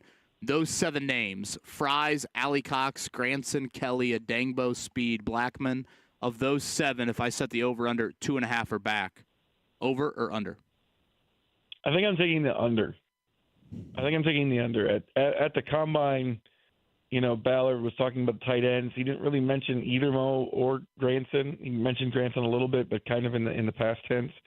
So it takes 2 out right there. He didn't mention Julian Blackmon. That's a third. I don't think, based on the way E.J. Speed played, that you bring him back as a starter. And then Ryan Kelly is a guy who I think is the winds have been blowing in the other direction for a pretty long time now, going back to last year. So I would go under with those guys coming back. It's going to be harder, I think, than people realize. I think with Dio specifically, I know there's going to be some sticker shock whenever he signs somewhere, where people go, whether it's here or whether it's somewhere else, where people go, I can't believe he made that much money. But Myles Garrett just got $40 million per year. So, now obviously he's not Myles Garrett. He's not going to get $40 million per year. But the thing about that is if the top salary goes up that much, then other salaries, the position rise with it. And that means that Dio is probably going to get more than most people would think. So all I heard from Joel right there was like, man, Stephen A. Smith got $100 million from ESPN. I got to go back to the drawing board with The Athletic and say, hey, the price point is going up. Take notes, JB. I know. I have a very serious question for Joel to that point. So Joel has an affinity for Jacksonville, Florida, if you guys didn't know. He loves the place. So how much would it take to get you to live in Jacksonville full time, Joel? I know you love Indianapolis. You love covering the Colts. He hates Jacksonville more than he hates the Cubs, which is saying something. I'm just curious of what because Myles Garrett had all these things about being a contender and championship aspirations, and then the bag got dropped. So what's the bag for Joel Erickson living in Jacksonville, Florida? That's a very fair question because, yes, I do not – I do not appreciate our trip to Jacksonville every year. I think the standard operating procedure most people know, at least within the media room, is that I try to fly there as late as possible and fly out as early as possible.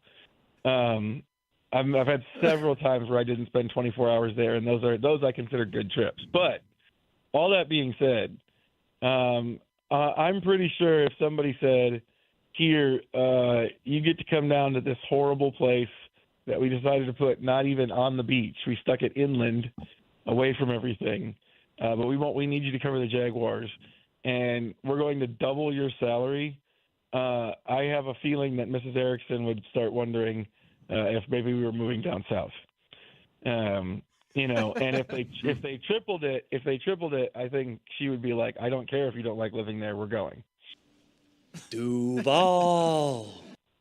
Gosh, Mark, that was so timely. That was wonderful audio button right pretty there good. with Julie Erickson. That was like a good impression of Liam Cohen there. That was pretty good. That was Liam Cohen. That was him. That is Liam Cohen. Oh, there we go. That is the legend that is Liam Cohen. He is from the Indianapolis Star. He will be a busy man. Well, I guess I am inferring that. He'll be busy at some level here, whether he's writing about moves or no moves. Joel Erickson will be put to work here as free agency is abound this week. Joel, as always, man, thank you. And I'm trying to think the next time I'm going to see Joel. I don't know, maybe not till the pre-draft presser, right? Depending. I mean, last year we got Joe Flacco over at the facility, so. Yeah, I guess you're right. You have a big PR press conference. It's possible that maybe we get something over there this time. So. Yeah. If they give Daniel Jones a press conference, oh my goodness. And I'm trying to think if that's Zoom worthy or if that's more of a press conference worthy. From the Star, he is Joel Erickson. Joel, thank you. Yeah, you bet. You bet, guys. Again, legal tampering going to begin here coming up at noon. We are live at the Corteva Coliseum. It is a busy day. I just love watching an arena come to life. First it was the Barbasol can being blown up, and now it's people like making sure. I think they're making sure that the cameras are set on the back of these goals here as we get set here for 2 women's semifinal games beginning at noon, and then the men's action beginning 7 o'clock tonight and tomorrow. A bid to the NCAA women's tournament coming up in the afternoon and the men's tournament at night. All right, and coming up in a moment, we'll talk to the commissioner of the Horizon League as we celebrate the official beginning of March Madness. I guess it's been going on for a week or so now, but we're getting ready to punch. We are punching tickets now. That's what we're doing here. As we continue next, it's the Fan Morning Show, 93.5, 107.5, The Fan, on a Monday morning.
That wasn't you, was it?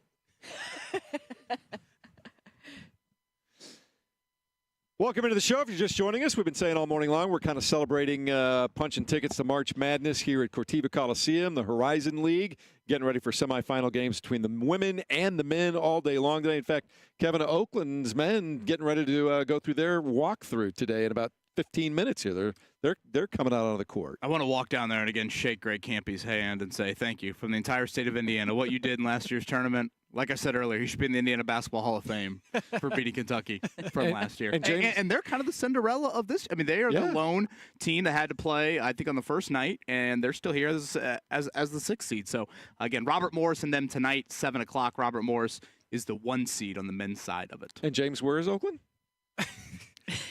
This is not in California, as I learned years ago when I asked a kid about that. We had a kid I used to cover in high school sports, and he committed there for baseball, and I was talking about the weather, and he's like, you have no idea what you're talking about. Suburban Detroit, that's what we all think. Julie, I've learned some things over the years. You mentioned Julie Rolash, the commissioner of the Horizon League, stops by to spend some time with us this morning, and we were all just marveling. We all love this, doing what we do, watching arenas, stadiums come to life, and this one is certainly coming to life over the last hour and a half. But the Horizon League has been coming to life the last several years. We talked about Oakland's run last year, but everybody knows about the Horizon League, and it's fantastic to have you guys here and at the Cortiva Coliseum. And how much fun are you having this week? Oh, this is what it's all about, right? I mean, long days, because this is why we're here. We're just watching even Oakland take the court now. So we were here yesterday. All 8 teams practiced starting at 11 a.m. Last team took the court, right, 6-7, and it was just so fun to see them come in here. We had Vaughn Duggins, a former all-leaguer who then played professionally from Wright State, welcome the men's side. Victoria Lipscomb, who played at Oakland and coached at IU Indy when they won on this court. Now she works at the NCAA. Welcome the women's team. So just, to me, that's the good part, too, the off-the-court. How do we make this a special experience? And then, of course, now the action starts today. Vaughn Duggins, he's an Indiana guy from back in the day. That's right. There. Shout out to Pendleton Heights. Again, Oakland getting ready to practice. Greg Campy's got the Grizzlies out on the floor tonight. It's semifinal day starting at noon, and then for the women's side and the men's side at 7 o'clock. Julie, thank you for the time. Sure. I brought up the Oakland win over Kentucky from last March. Can you put into a little bit, I don't know if it's numerical perspective, what a win like that, when one of your teams goes to the big dance and wins a game, what does that mean for your conference? Well, I will answer the metrics piece, but I'll tell you, fast forward from that moment, about a month later, we had our coaches meetings right here in Indianapolis. Greg Campy sitting around the table with our head coaches, and he says, looking around the table, the night we beat Kentucky, we were every bit as good as Kentucky. The night we almost beat NC State 2 days later, we were just as good as NC State. And 7 of you this year were just as good as us. Because our league has made a concerted effort for the past 4 years to literally move the needle in basketball through scheduling, through investments, through trying to build a championship here, through ESPN. So all those pieces really came together in that pinnacle moment. And then, of course, I mean, Greg did what Greg does in terms of motivating his team to believe. I was there, and to see that from the first tip, they showed up to play. Certainly. They were not. So from to your point, there's real revenue that comes from that. The NCAA obviously has men's basketball units. Each win in the tournament is about $1.8 million payable over 6 years. That's real money, especially for a mid-major league. We share a lot of that with the team that earns it, and then the rest of the teams also get a piece of that pie. So that part is really significant. I think what's even bigger than that, and our president saw that, of course, at Oakland, but beyond, is the exposure. Oakland did the study of how many website hits, it was a 2-hour commercial on CBS. Out like me, it's not in California. That's right. Exactly. I mean, and it was, they couldn't buy the exposure that they got from that incredible run. How buttoned up do you have to be in moments like that? Are you allowed to, cheer? Oh, me? Yeah, or lose your mind? Because I was losing my mind. I mean, I love the underdog, so I was watching it, I believe, downtown Indianapolis. I was at Yard House, I believe, and just losing my mind. I got to be pretty buttoned up just because I have a really good seat, James. So okay. I was literally right behind the scorer's table where the replay camera was, sitting by Oakland's athletics director. So, and there were a couple key replays. So I had a few texts of, Don't do anything. We can see you on TV right now. Julie flexing over the crowd, and barking at other people. Yelling at Coach Cal. You're supposed to be, quote unquote, professional, but of course, I mean, when Golke hit, I don't know, his 7th 3, Steve and I were both like, "Holy cow, this is happening!" Wow. Wow. Okay. That's Well, fine. so Horizon League is on the up and up. We know that it's been rising. What's next for this league? What do you want to accomplish in the next couple of years?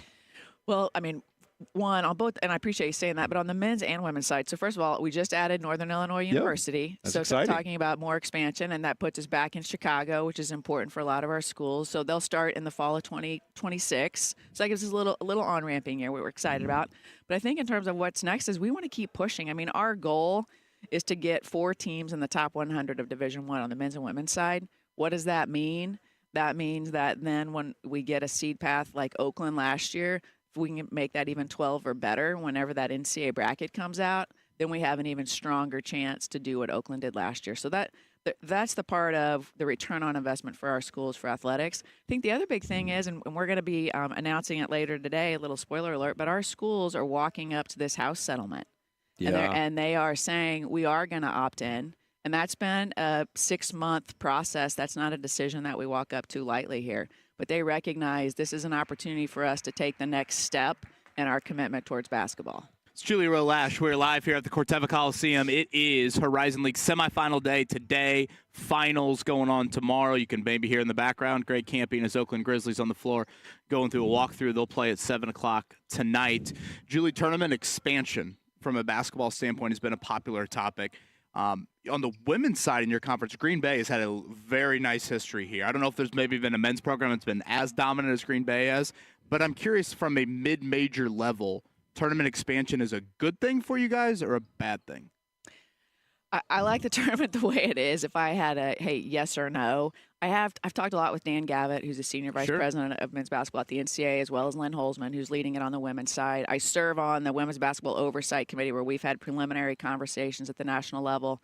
I think the only way you do it, one, is if it's really modest, and by that, it's what's happening in Dayton. It happens regionally. And then you continue with the 11 playing 11 or 16 playing 16. So it brings Like in each region would have their version of playing? Yes. Okay. I think that's the only way it really works. The potential downside of that is even with the first 4, which I think they've made pretty special, you're still pulling out those 11 seeds, right? They play a game before then they go. I traveled with Wright State in 2022 when they, not with them, but I made the same trip. They play Tuesday night in Dayton and then literally turn around, get on a plane the next day, get out to San Diego, and then it ended up playing. It was either Thursday, Friday, but very little sleep. That's a lot of wear and tear is my point. So it sounds good, but to me, I'm not sure it's the right thing to do because obviously it's not broken. Sure. I understand you got to be progressive and look at growth and expansion, but boy, March Madness is, I think, the one really special thing about college sports that unifies Division I. Amen. So as we talk about that, even as a group of commissioners, it's, hey, we know there's some due diligence you have to do, but this is definitely not an automatic, we need to expand. Julie, thanks for stopping by. We appreciate you guys having us out here. It's a lot of fun. Thank you Thanks. for being here. We appreciate it bet. in the midst of Colts mania, right? It's going to be a big day today. Julie Rowe-Lash, who's the commissioner for the Horizon League, joining us here on the Fan Morning Show, 93.5, 107.5 The Fan, as she alluded to. We got a lot of Colts and NFL football to talk about in a moment here as we continue on 93.5 and 107.5 The Fan.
Well, the arena has certainly come to life here at Cortiva Coliseum, just around 38th and Fall Creek Road or so, and getting ready for the semifinals today for both the women and the men in the Horizon League Tournament. And KB, it's been fun watching this place just wake up, and now you've got the Oakland Grizzlies on the court getting ready for their semifinal game later on tonight. Yeah, they will be taking on Robert Morris, the number 1 seed. So that's great. Campy's boys out there. They lost a ton.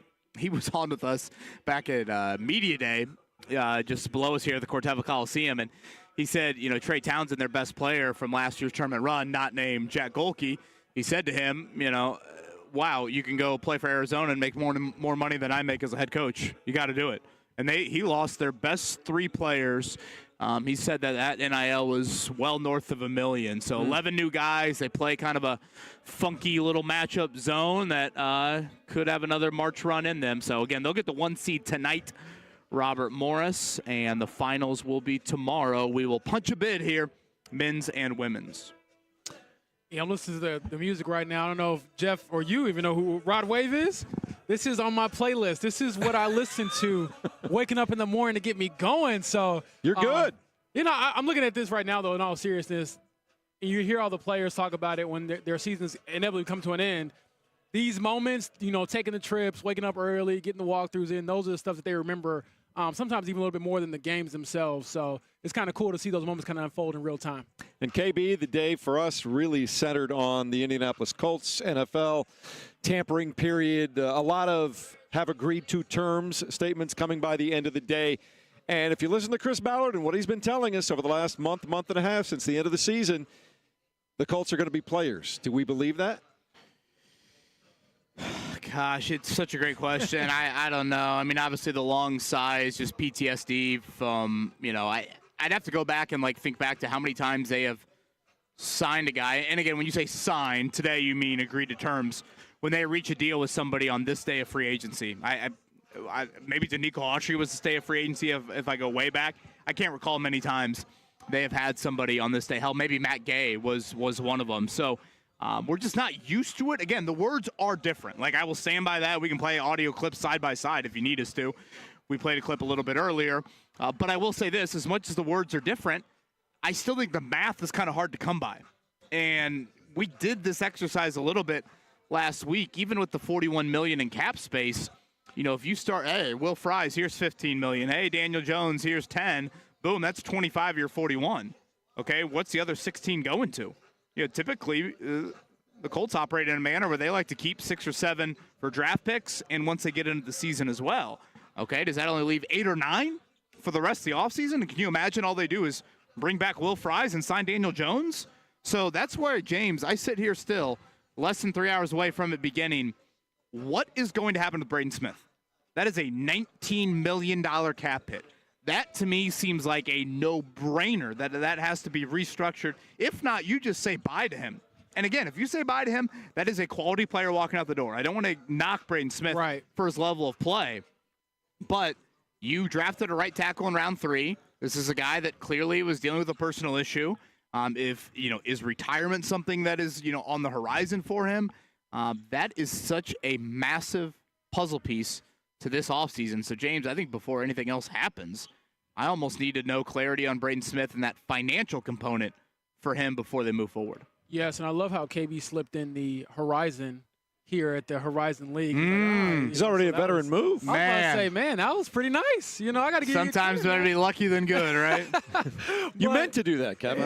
Hell no. See, he's too humble, Jeff. I take credit for all things that happen that are cool, and bad things I'm blaming somebody else for them. But when you're asking about Braden Smith, I think you make a great point there where I almost feel like that has to happen first. Like how you decide how to allocate your money if you don't know exactly how much money you have. And so to me, I think it is probably best for this team to move on because I cannot imagine a world where they allow Braden Smith to come back and play at that price point. There has to be a restructure. That's the conversation I would have with him. Like, hey, I don't mind keeping you around. I think he's a solid player. Obviously, you want more clarity on the personal issue and whether or not it's going to keep him away any further or going forward. But assuming that he's able to play football and he's put that behind him, then at that point I'm telling him, hey, if you want to continue your career here, you just can't play for $19 million. I'm sorry. And so to me, that is a big decision. And there's other little ones along the way. Like again, to basically bank on Samson Ebukam coming back, that might be a mistake to me. And he's another guy who coming off the Achilles, turns 30 years old. You could save a decent amount of money by cutting him. Exactly. And I think the last one that I'll throw out there, I think Rodney Thomas, he's only like guaranteed, or his dead money's on like $24,000.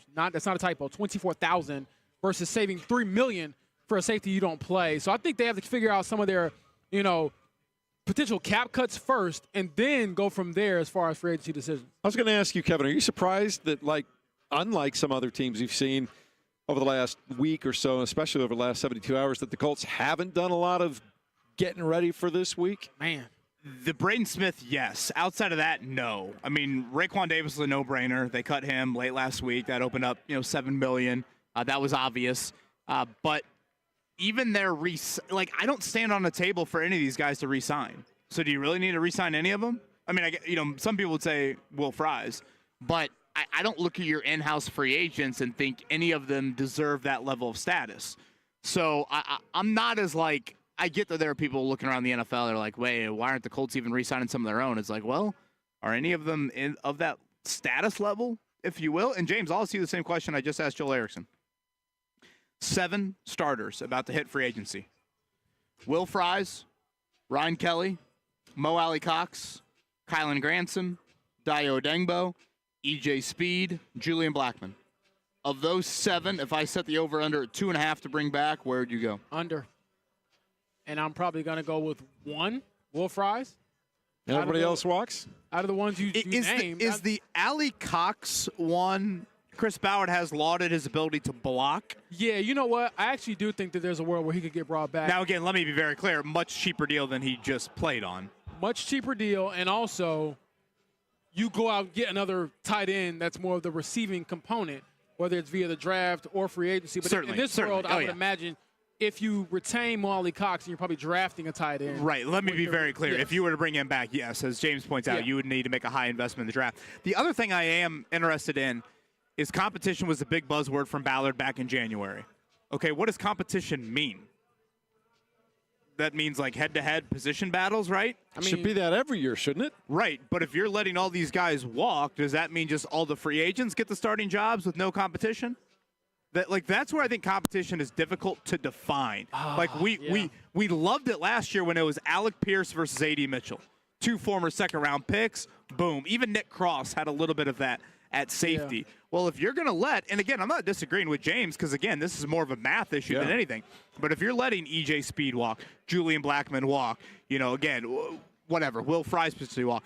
So that just means instead of handing the starting jobs to your in-house guys like they did last year, you're now handing them to the out-of-building guys without competition. Solving that riddle, easier said than done, is also something on my mind. I will say I'm standing on the table for Will Fries. Out of all the free agents that are in-house, I would go to bat for him. I think that, again, quickest path to the quarterback, right up the freaking middle. You might need somebody to block. And I think that he's done well for this franchise, homegrown talent, and I will try to bring him back in all seriousness. But moving on from that, to your point, Kevin, I hear some of the concerns when it comes to solving the riddle, but the bottom line to me is you have to look at what these players have done throughout the league. And to me, in the past, they have sometimes invested in players that are like, oh, their upside is this or their potential is that. Oh, we got to see him grow. I think last year he was talking about secondary, Chris Ballard. Oh, you guys keep talking about experience. They got to play to get experience. Not necessarily. So I think if you're going out and you're saying, oh, I'm giving this starting job, not giving, but this guy's a front runner for a starting job, he's an outside player, it's because he's proven himself year after year somewhere else already. And I'm not saying that means the other team is like, oh, all his good years are behind him. But as most teams do, they can't pay everybody either. So I think you go out and get some proven guys. That's my only thing is get proven guys. Because sometimes when I looked at the mistakes last year with the free agency class and running it back, it's you're banking on guys who had never done it at a high level for a sustained period of time. So I think you go out and get 2 or 3 starters who their baseline is this, whereas we hope when they get here with us in our system with Lou Anarumo and others, offensively, maybe they can raise the level of play. 2 guys I'm really curious about, Kevin, your opinion on this, and feel free to weigh in too, JB. Defensively, to me, the guys that are interesting to watch, EJ Speed and Julian Blackmon. Blackmon's had all the injuries, I understand that. But I also wonder where those guys would fit in an Anarumo defense because I like both of them. So where are you at on those guys? Well, yeah, Blackman's the one that I think is more of a question mark for me than speed of like, when Lou Anarumo talks about the secondary, especially safety, and says, when we were at our best in Cincinnati, I had a problem solver back there. I think that general phrase for Julian Blackman applies. I think he is a pretty cerebral player. So, the safety market was weird last year. We've talked about this with Blackman. Julian Blackman did not sign until the 1st or 2nd of April. That is very odd for a starter to be on the open market for that long. And then he eventually re-signed here on a 1-year deal. And, James, he wasn't happy about it. He wasn't happy about the general safety market. He wasn't happy about the 1-year deal. So there's more in safety this year on the open market. I'm interested league-wide how that position will play out. But, yeah, I don't think I've slammed the door shut on the Julian Blackman thing. I look at the names at safety in this 2025 free agency class and think there is an ability to go out there and upgrade while still keeping the age. Still keeping the age a little bit more in the mid-20s. Because that's, I think, was what difficult about free agency at times. Yeah, you can go find guys, but they're just a 1-year Band-Aid, and they're probably walking up the 17th or 18th hole. There are some guys defensively this year, especially in the secondary, that are still in their mid-20s. So, you could solve the draft's the long-term. Well, long-term in the NFL can be 2 or 3 years, and if you were able to find that in free agency, that could be huge. That's the balance there of the mix and match. We've seen teams do it really well. Obviously, the better teams in the league are able to, maximize certain players on certain contracts and then reload in other areas. But, for the Colts, it comes down to this, and I'm actually looking at our YouTube chat now, and I feel like I talk myself in circles. They're like, hey, do you pay 2 guards? Do you not pay 2 guards? And then ultimately, what are you doing to help Anthony Richardson?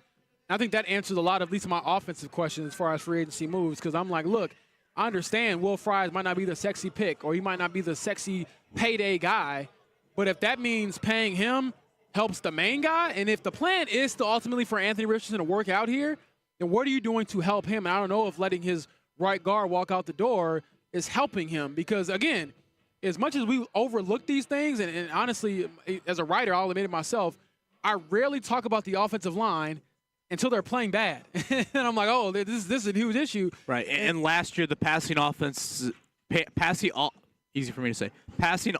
issues were not offensive line rooted. Right. So what happens next year if all of a sudden and let's just give that letter grade. Let's say the offensive line was a B+ last year. What if they're a C next year? That's what I'm saying. But even then, I would argue a little bit, Kevin, that the right guard position did become an issue. Yeah. They get a lot of pressure. They started multiple guys there. Yeah, and I think about certain games. What was it, the Detroit game or one of these games, sorry, not the Detroit game, the Bills game, where, just pressure, way too much pressure on Anthony Richardson for him to even operate. And I get it. He has to perform better. He has to be a better passer and all those things. I'm not discrediting any of that. But you don't want to compound the issue by suddenly coming back this season and you got 3 new offensive linemen and you can't block. Chicago Colt tweeted this in at me, and I wanted to share it. Yeah, he is correct. Again, the new league year doesn't officially begin until Wednesday at 4. So some of the math, per se, doesn't need to happen, for at least, a little bit more than 48 hours. So, obviously internally they know some of these answers that we have brought up. But, again, 4 o'clock is when the new league year begins Wednesday. That's when you'll see teams officially announce these signings. Whereas today at noon, you're going to get a lot of the agreed-to-terms language from outside of the building guys elsewhere. Hey, you take a look at all the things that have taken place in the NFL over the last 48 hours. Does any of that stuff really have a domino effect on what the Colts want to do, especially the quarterback stuff? I thought the Geno Smith thing started some things. Okay, now does that move? And again, Darnold not being franchise tagged by Minnesota probably started some stuff last week. So now play this out. Okay, Geno Smith to the Raiders. Does that take the Raiders out of a drafted quarterback at 7? I think it does, honestly. Even with Geno's age? Yes. Okay. And I say this because, you got Pete Carroll. He's obviously not playing, but he's an older coach. You got, Geno Smith coming in. I feel like they're making some moves to potentially win now. And could that 7th pick be better used, or could you trade back and get more assets to try to win now? So now again, does that push Darnold to Seattle? we've talked about it all show long. Daniel Jones now is a possibility in Minnesota, whereas if they would have brought back Darnold, he wouldn't have been a possibility there. And then earlier this morning, we saw Adam Schefter reporting that Justin Fields and the Jets has a little bit of traction. And if that happens, obviously that would mean maybe Russell Wilson stays in Pittsburgh. Schefter threw out Aaron Rodgers' name in Pittsburgh. So I thought the Geno Smith trade, that happened, kind of right after our show. Maybe it was actually a little bit later on Friday. I did think that's something we need to bring up here coming up on Monday because, again, the Colts fall into that quarterback domino, not at the front of the line, but they're in the line. And so, yeah, that does have some ramifications here with Indy. Well, we go back. We had our quarterback draft last week of who the Colts might bring in, and it was a fun exercise, and we had a lot of fun with it. But at the end of the day, if you're really going to bring in competition and you really are focused on true competition with Anthony Richardson, what are the names that give him true competition to be the quarterback moving forward in Indianapolis? Because it feels like there's just a lot of backup options available at this point in time. Yeah, I see your point, Jeff. I mean, Ugh. You're back to putting on your boxers backwards. I was about to say, is that other issues going on here, Jeff? Or Have you guys ever had that issue? Backwards underwear? Boxers? I'm a boxer brief guy, so it's pretty obvious the second you put them on whether they're on right side or not. Yeah, well, I'm not dealing with a lot, in that general area, so that's probably why, I probably didn't. I didn't notice anything, but boy, I will say, did not have that on my bingo card at Cortiva Coliseum this morning. That when I went into the bathroom, I feel like Greg Campy's staring at me from the bench right now as soon as I said that. This is great little free throw practice here as we're getting ready for Horizon League semifinal and finals coming up tomorrow. Oakland shooting free throws right now. Mark, do you want to weigh in on this? Has this happened to you, getting dressed with daughters, or you just kind of leaving? It was just in general getting dressed in the dark. Right. I mean, I get dressed in the dark as well, but like you can. I mean, you have more than a one. You have more than a one-room house, do you not, Kevin? You don't have to get dressed like where everyone's at. Just I get out of the shower and just throw stuff on in the bathroom. Lights are on. Not showering in the dark. Yeah, well, see, I don't. You know me. I don't shower in the mornings. Well, that's we're on learning you. That's way a you too problem. much about KB this morning. Oh, dang. Here, really personal, really fast. Look, all right. Let's play off of this, okay? I've always thought about this with these shoot-arounds here. There's 50 people in this arena right now. Like, who's to say Robert Morris hasn't snuck in some manager? Are you saying like the Connor Stallions from Michigan? And I want to be honest, Oakland hasn't been, they haven't ran a lot of their. He's got a cell phone shooting free throw drills. But they did do some 5-on-5 for the first 10 minutes. I'm some of these curtains back here, should we check all the nooks and crannies up here? Make sure there's nobody for Robert Morris in the building? He probably gets to know, you get to know who you can trust around the league over the course of time, though, don't you? There's always the usual suspects. Wasn't it one of these schools that didn't was it Green Bay where they didn't allow the other team to use their basketball or something like that? Really? I want to say this happened earlier this year. That's what the Fighting Doug Gottlieb's did. Again, we're live here at the Corteva Coliseum. Noon today, Green Bay's women's team will get on the floor. Fort Wayne, the Mastodons, they are the number 2 seed in the women's bracket. So semifinals noon, and then the second game, Fort Wayne will be in that. Will follow at 2 o'clock, and then 7 o'clock tonight, it will be Robert Morris against Greg Campy and the Oakland Grizzlies. That is the 1 versus 6. And the second semifinal on the men's side will be Cleveland State and Youngstown State. We'll have David Padgett on here in 10, college basketball analyst. I think people will know that name from his days playing at Louisville. He was the interim after Rick Pitino down there at Louisville. I actually ran into him at Hinkle Fieldhouse a couple weeks back watching his former coach. So chat with him. He'll be on the call for these games coming up tonight. And I am curious just his general thoughts on the Indiana job. I don't know if you guys saw the Jeff Goodman tweet from yesterday mentioning that it seems like Indiana's going to have to go pretty far down the list with some of the names that have been crossed off that list. Curious how David views the Indiana job. I'm curious how the entire country views the Indiana job. We revere it here, but what does the rest of the country think, to Jeff Goodman's point? That's my only thing is it's starting to get in the Louisville, Kentucky vibes of last year of you're going to have to go a little bit further down the list than I think a lot of Indiana fans maybe thought initially. Is the blue blood label, falling off for Indiana? Feels like it. Am I at liberty to say? Because every time I say something about it, it's you're not from here. I just think that I'll give my own perspective, which is usually what the only thing I can rely on is I don't feel that this era of Indiana basketball is as high of a peak as it was. I don't hear a lot of the prestige, regarding the team. A lot of it is just being mad at the success that they have had. I mean, I look at Mike Woodson, and I'm like, you would think this guy had the worst tenure ever, and he actually has been better during his tenure than in the years prior to him coming there. I know he's stepping down, and I'm not saying you should keep him around. You should shoot for more than that if you're Indiana. But well, Mike Woodson said that after the game. Maybe he's leaving. Maybe it's too early. Too early. And I know some of you fans are like, nah, brother, thank you, but keep the main thing and keep, going out the door. Yeah, I would say this. Obviously, from a historical standpoint, over the last, 10, 20 years, Indiana basketball has been nowhere near blue blood status. That is crystal clear. Having said that, if you look at it from how many fans show up in that building, what their NIL resources look like, and a facility standpoint, it is still a job that I would think would be very coveted. In a great conference. And if you believe the conferences are going to continue to separate, then you would think that being in the Big Ten would obviously have a lot of appeal to that. So, again, David Padgett coming up in a few. All right, having said that, time for a quick morning check down as we get ready to talk to him.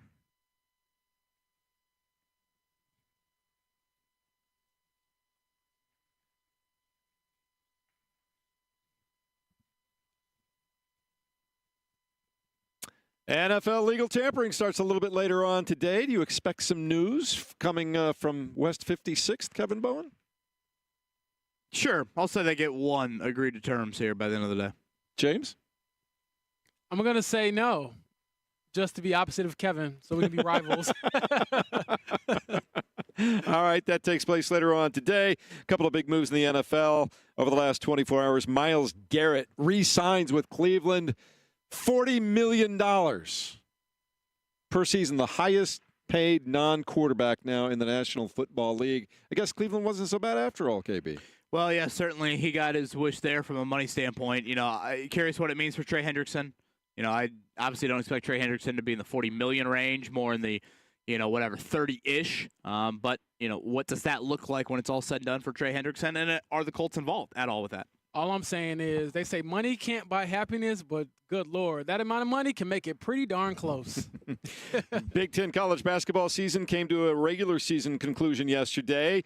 The tournament coming up later on this week. It'll be number 9 Indiana against number 8 Oregon. That's going to be on Thursday. Later on that night in the late game, 6 seed Purdue takes on the winner of Rutgers USC.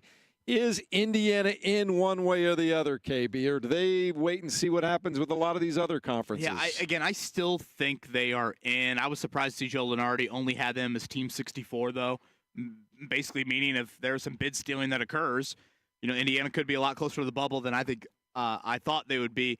I think a win on Thursday certainly gets them out of Dayton, though. I think that would get them firmly into the bracket. So neutral court, Indiana and Oregon, of course, coming up, as Jeff said, noon on Thursday. Shout out to UCLA women. They got it done over USC in the Big Ten Women's Championship. And later on tonight, the Pacers take on the Chicago Bulls in Chicago. That one starts at 8 p.m. Airtime 7:30 with the pregame here on 93.5 and 107.5. The Fan. We'll talk college basketball. Specifically, what's going to happen with Purdue, the Hoosiers. That's next on 93.5 and 107.5. The Fan.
Oh, it is a busy, busy Monday here in the Circle City per usual. The NFL's version of March Madness going to commence here in a little bit. And let's head over to the Payless Liquors hotline as we are live here at the Corteva Coliseum. Oakland just exited the floor. Cleveland State onto the floor. A little shoot around, and a man that you will hear tonight on the call of the Horizon League semifinals and championship tomorrow. David Padgett from ESPN joins us. And guys, I have to say, it's shocking in 2.5 hours of the show you haven't asked me about Notre Dame's big win over the weekend. We know. Little disappointed on that. The man that coped with me, and little did he know that he was doing that. He was on the call in South Bend. The longest ACC regular season game in history. David Padgett, thank you for your excellent call, and thank you for your 3.5-hour effort in South Bend on Saturday. I was going to say, let's not bury the lead here about the emotional roller coaster that you experienced Saturday night, Kevin, from 4 o'clock until about 7:30. I had my phone, I checked it at halftime, and I had it on Do Not Disturb the rest of the game, and I didn't look at it until the game was over. I had 37 text messages, and I would say 19 of them were on the group text that you and I have with our good buddy Sean Esposito. And I had to reread it 3 times just to process what you were going through in that span. My heart rate has just grown in the last 10 to 15 seconds since you have brought up some of those moments from Saturday. Yeah, my emotions certainly need to be checked at the door when it comes to Notre Dame basketball. Excellent call in all seriousness. And again, I know you will be on the call tonight. Semifinal action, Robert Morris and Oakland. And as I said, Cleveland State on the floor right now. It'll be Youngstown State afterwards. David, let's just start here. You call a lot of Horizon League action. How would you describe maybe just kind of like stylistically how this conference compares to, I don't know, a high major conference, something like that. But for those that haven't watched the Horizon League, I guess, what will they be watching here either tonight in person or on the airwaves? Well, one of the great things about the Horizon League is there are so many different styles. Greg Campy, longtime phenomenal coach at Oakland, has done it in a variety of ways. And we were talking to him yesterday at their practice. And they used to try to beat people winning, 100-90. They would just try to outscore people. He's had great players over the years, Kay Felder, Travis Bader, just all kinds of great players. Well, he has kind of completely changed the way he's done things. They're much more of a defensive team now. And I know we all think back last year to the Jack Golke 2-week run that was just absolutely incredible. But they won that tournament last year with their defense. They play an amoeba zone matchup, man-to-man, confusing type defense that is just extremely successful. You've got Cleveland State, who's a phenomenal defensive team. They try to deny, they try to trap, they try to basically create as many steals and turnovers as they can. And then on the flip side, you've got a team, Robert Morris, who basically ran the table starting in mid-January all the way to the end of the season, who is probably the best offensive team in the league. And Youngstown State is a team that is very, very dangerous offensively as well. So that's kind of the fun part about this league is that the styles are all really different, and seeing how a Robert Morris tonight against an Oakland, an offensive juggernaut versus a defensive juggernaut, how that's going to blend and how that's going to end up. That's what makes this league exciting and this tournament exciting. So, David, we've asked a few people what they were doing, how it was going when Jack Golke went off last year. So can you take us through your experience if you're watching that game of seeing him go off and take down Kentucky, and also just have that March Madness iconic moment? Well, it's funny. We were kind of reliving that with Campy yesterday. Jordan Bergfield and I, who we've done the Horizon League together for 7 years now, and it's amazing. They win the championship last year, right? And Jack obviously had a phenomenal 2-day run here. Didn't quite get the national attention that was coming his way a week later, but we got done with the game. We interviewed Campy on camera. We take the headsets off. We're done with the broadcast. We say, hey, good luck next week. Looking forward to watching whoever you play. I swear to God, true story. He looks at both of us and he goes, we're going to go knock somebody off next week. That's exactly what he said. And granted, at the time, he had no idea who it was. Well, history, plays itself out, and all of a sudden they knock off Kentucky, damn near knocked off North Carolina State, who went to the Final Four, and the rest was kind of history. But it's amazing. We were giving Campy a hard time yesterday. Not only was that kind of put the Horizon League on the map even a little bit more, and Jack Golke, obviously, but the snowball and domino effect that started in the coaching ranks in college basketball. I mean, look how different everything is now. I mean, that basically was the reason why John Calipari is no longer at Kentucky. And it's just it's amazing how things work out. Now, Jack's obviously not playing tonight, unfortunately, but there's some really, really good players tonight, and it's going to be 2 phenomenal games.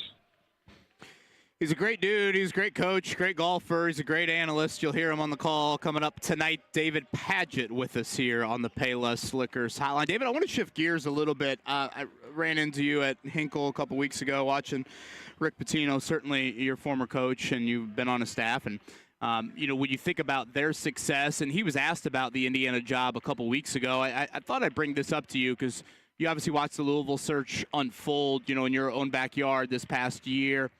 Kentucky, of course, hired one of their own as well. How do you kind of view the Indiana job? I don't know if I'm asking it maybe in comparison to Louisville, Kentucky, or the greater college basketball landscape, but how do you view this opening in Indiana upcoming? Are you trying to get people to come yell at me tonight during the broadcast? Is that what you're trying to do here?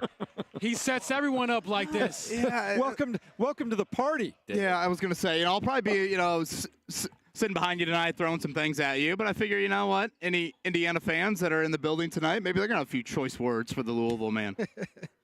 No, look, in all seriousness, obviously Indiana is top 5 without question when it comes to, blue blood historical programs in the history of college basketball. That goes without saying.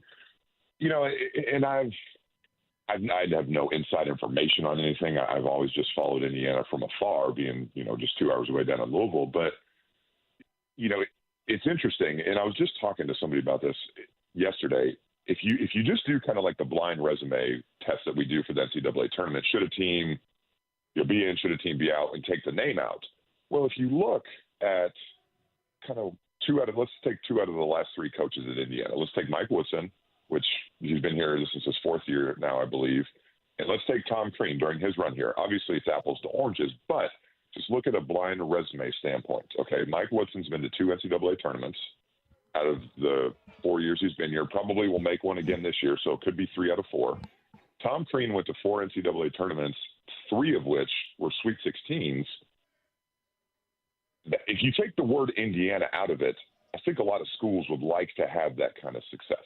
Now, again, I understand it's Indiana, but from a fan standpoint, or let's say I'm a coach, let's say I'm a Chris Beard. I know that name has been thrown out. And again, this is just me talking out loud here.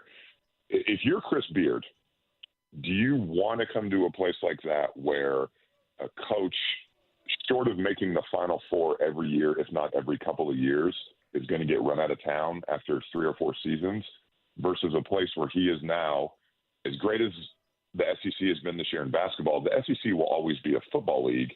So the pressure to make a Final Four every year is not there. From an NIL standpoint, the SEC can get whatever they want. The facilities, I'm sure, are phenomenal. I wonder if some of these coaches, if the expectation level is kind of what scares them away, as crazy as that may sound. Again, I'm probably going to piss off a lot of Indiana fans out there. I have no dog in this fight whatsoever. I'm a Louisville guy, always will be. I just wonder, at some point you got to have realistic expectations here. And I don't care if you're Duke, North Carolina, Kansas, UCLA, Indiana, to make the Final Four every year is just not realistic. This day in college basketball, with the way things are, it's just not realistic. And I know they haven't been to one in a long time, but I saw what Matt Painter said a couple of weeks ago when they lost in Bloomington. And, Matt Painter is one of the most respected coaches in the country. I think what he said had some validity to it. So I don't know. It's an interesting time. And I understand a lot of fans were unhappy with Mike Woodson, but I think one of you guys was saying it a little while ago, based on how the fans have kind of treated him this year, you would think that they were what Louisville was the last couple of years, where they won a combined 8 games in 2 years or whatever it was. They might make the NCAA tournament next week. So I don't know. It's an interesting time. I'll be very curious to see how it all plays out. David will end with this, and as always, appreciate your insight. Again, David Padgett from ESPN with us here on the Payless Liquors Hotline. He'll be on the call.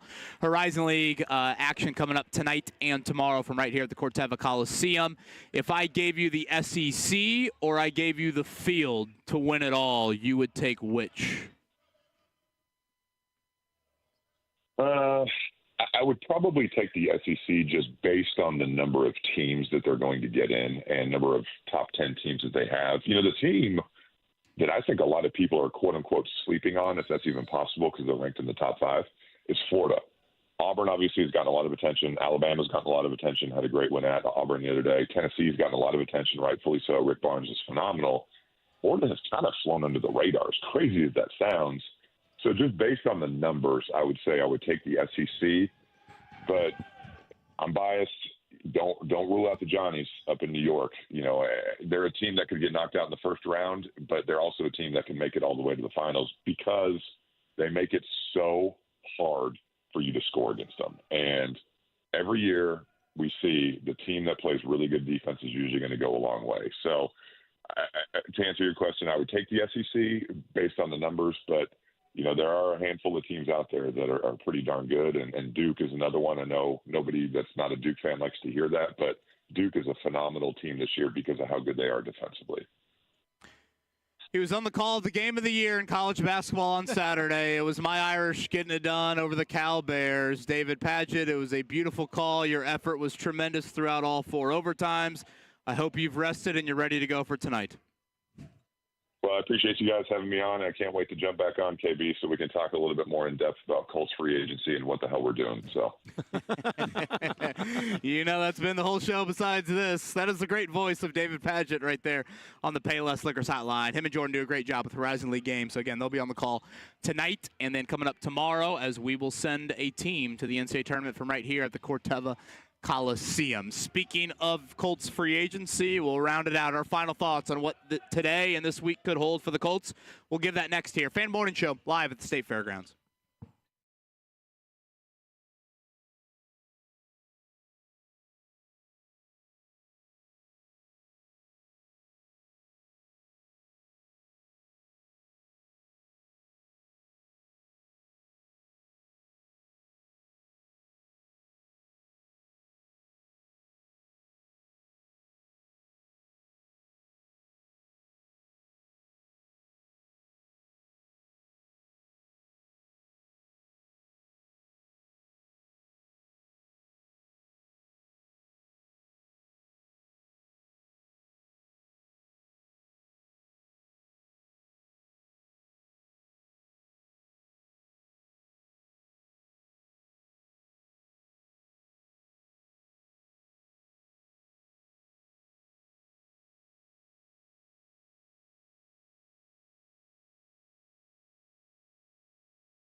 Time flying by. We're almost out of it here for our Monday morning show here at the Cortiva Coliseum, where the Horizon men and women play their semifinals later on today. Women get going at noon. The men later on tonight. Cleveland State out on the floor right now. Kevin, it was a very busy weekend. I know you suffered a lot with that Notre Dame game. Should we check out the GOATs of the weekend here at 93.5? Indeed.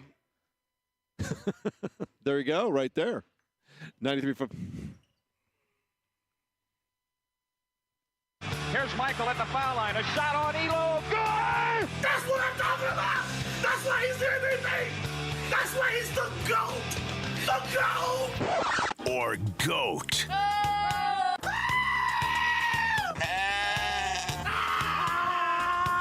This guy sucks. Of the week. Oh, boys, I know we're up against it a bit, so we'll go quick here. My great go to the weekend is one, the only, Mr. Born Ready. Lance Stevenson on Twitter over the weekend. I'd be watching NBA games like it's no way I shouldn't be playing right now. Somebody give Lance a 10-dayer. We need a 10-dayer from Lance Stevenson. I've heard James Boyd up here chirp at some of these guys on the floor thinking he'd go get buckets right now against some of them. Well, we need Lance Stevenson to do the same. 3 years now since he last played in the NBA, 34 years old. Lance Stevenson's talking on Twitter. It's time for somebody to 10-day contract him.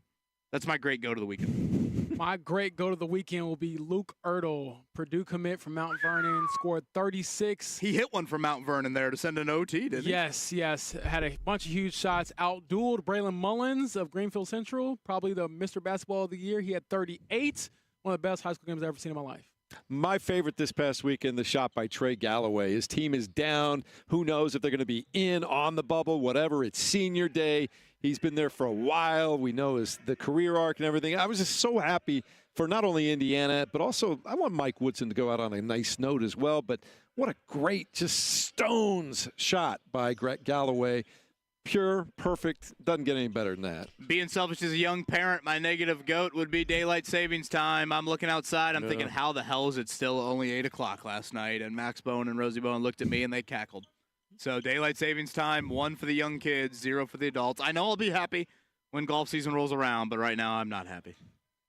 My lowercase goat would be, I saw a video from an Illinois high school basketball game where one team, Eastland, held the ball for nearly the entire quarter. Boy, I could not agree with you They more. ended the first quarter 1-0. Now, Eastland did win this game, so their tactic worked, but Illinois is going to have a ban shot them from clock. the state tournament. I know. Illinois is going to have a shot clock implemented in high school basketball in 2026-27. I'm not fully on board with every high school needs a shot clock, but for the sanctity of me, just play the game. Like, I can imagine my dad getting off work. He's worked 8 hours, at the factory or whatever, doing some hard work, and he comes and watches me play, and I'm standing there, and the score is 1-0 at the end of the first quarter. So Dean Smith would be proud. Holding the ball on your hip. I could not agree And the with you team more. that was in zone, that coach just banned him forever. Go have some guts. Get up and guard. Nah, I'm going to go with the Kansas City Chiefs wide receiver, Xavier Worthy. Do the Chiefs have to have somebody in trouble off the field every single year?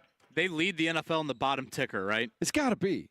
So he's in trouble for some kind of violence against a member of his family. It was very vague the way that they worded that, but he was arrested over the weekend. That's got to go. The charges were dropped.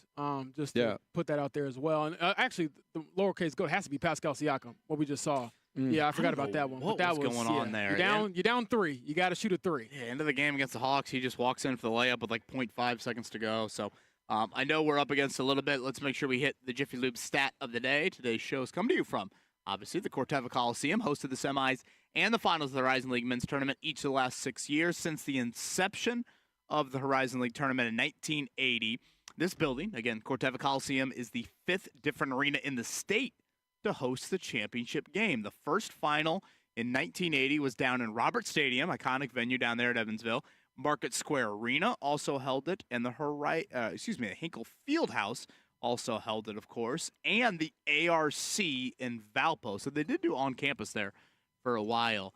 Has hosted the Horizon League men's tournament championship game. And again, that will be tomorrow night right here in this building. Semifinal action today. So women play at noon and 2, men at 7 and 9, and then we'll get the finals, women tomorrow afternoon and men at the nighttime. Real quickly, too, I almost went there. Did you see Michigan kind of guarding the center circle from Michigan State at the very end of their senior celebration on senior day. They've always got the tradition of I liked it. They go and kiss the court. I liked it. Michigan's like, I'm not letting you in there. Rivalry pettiness I like. Yeah, I'm team petty, I'm team hate. So it was definitely like very stupid, I think. But overall, that's what college sports is sometimes. A little funky, a little crazy, but that's why I love it. James Boyd, noon today. Agreed to terms will be the phrase you will see around the league. We'll see how active, if any, will it be the actions meeting the words of Chris Ballard. We'll see about the re-signings as well. Again, the new league year officially starts 4 o'clock Wednesday, but you'll get some of that agreed to terms stuff today and tomorrow.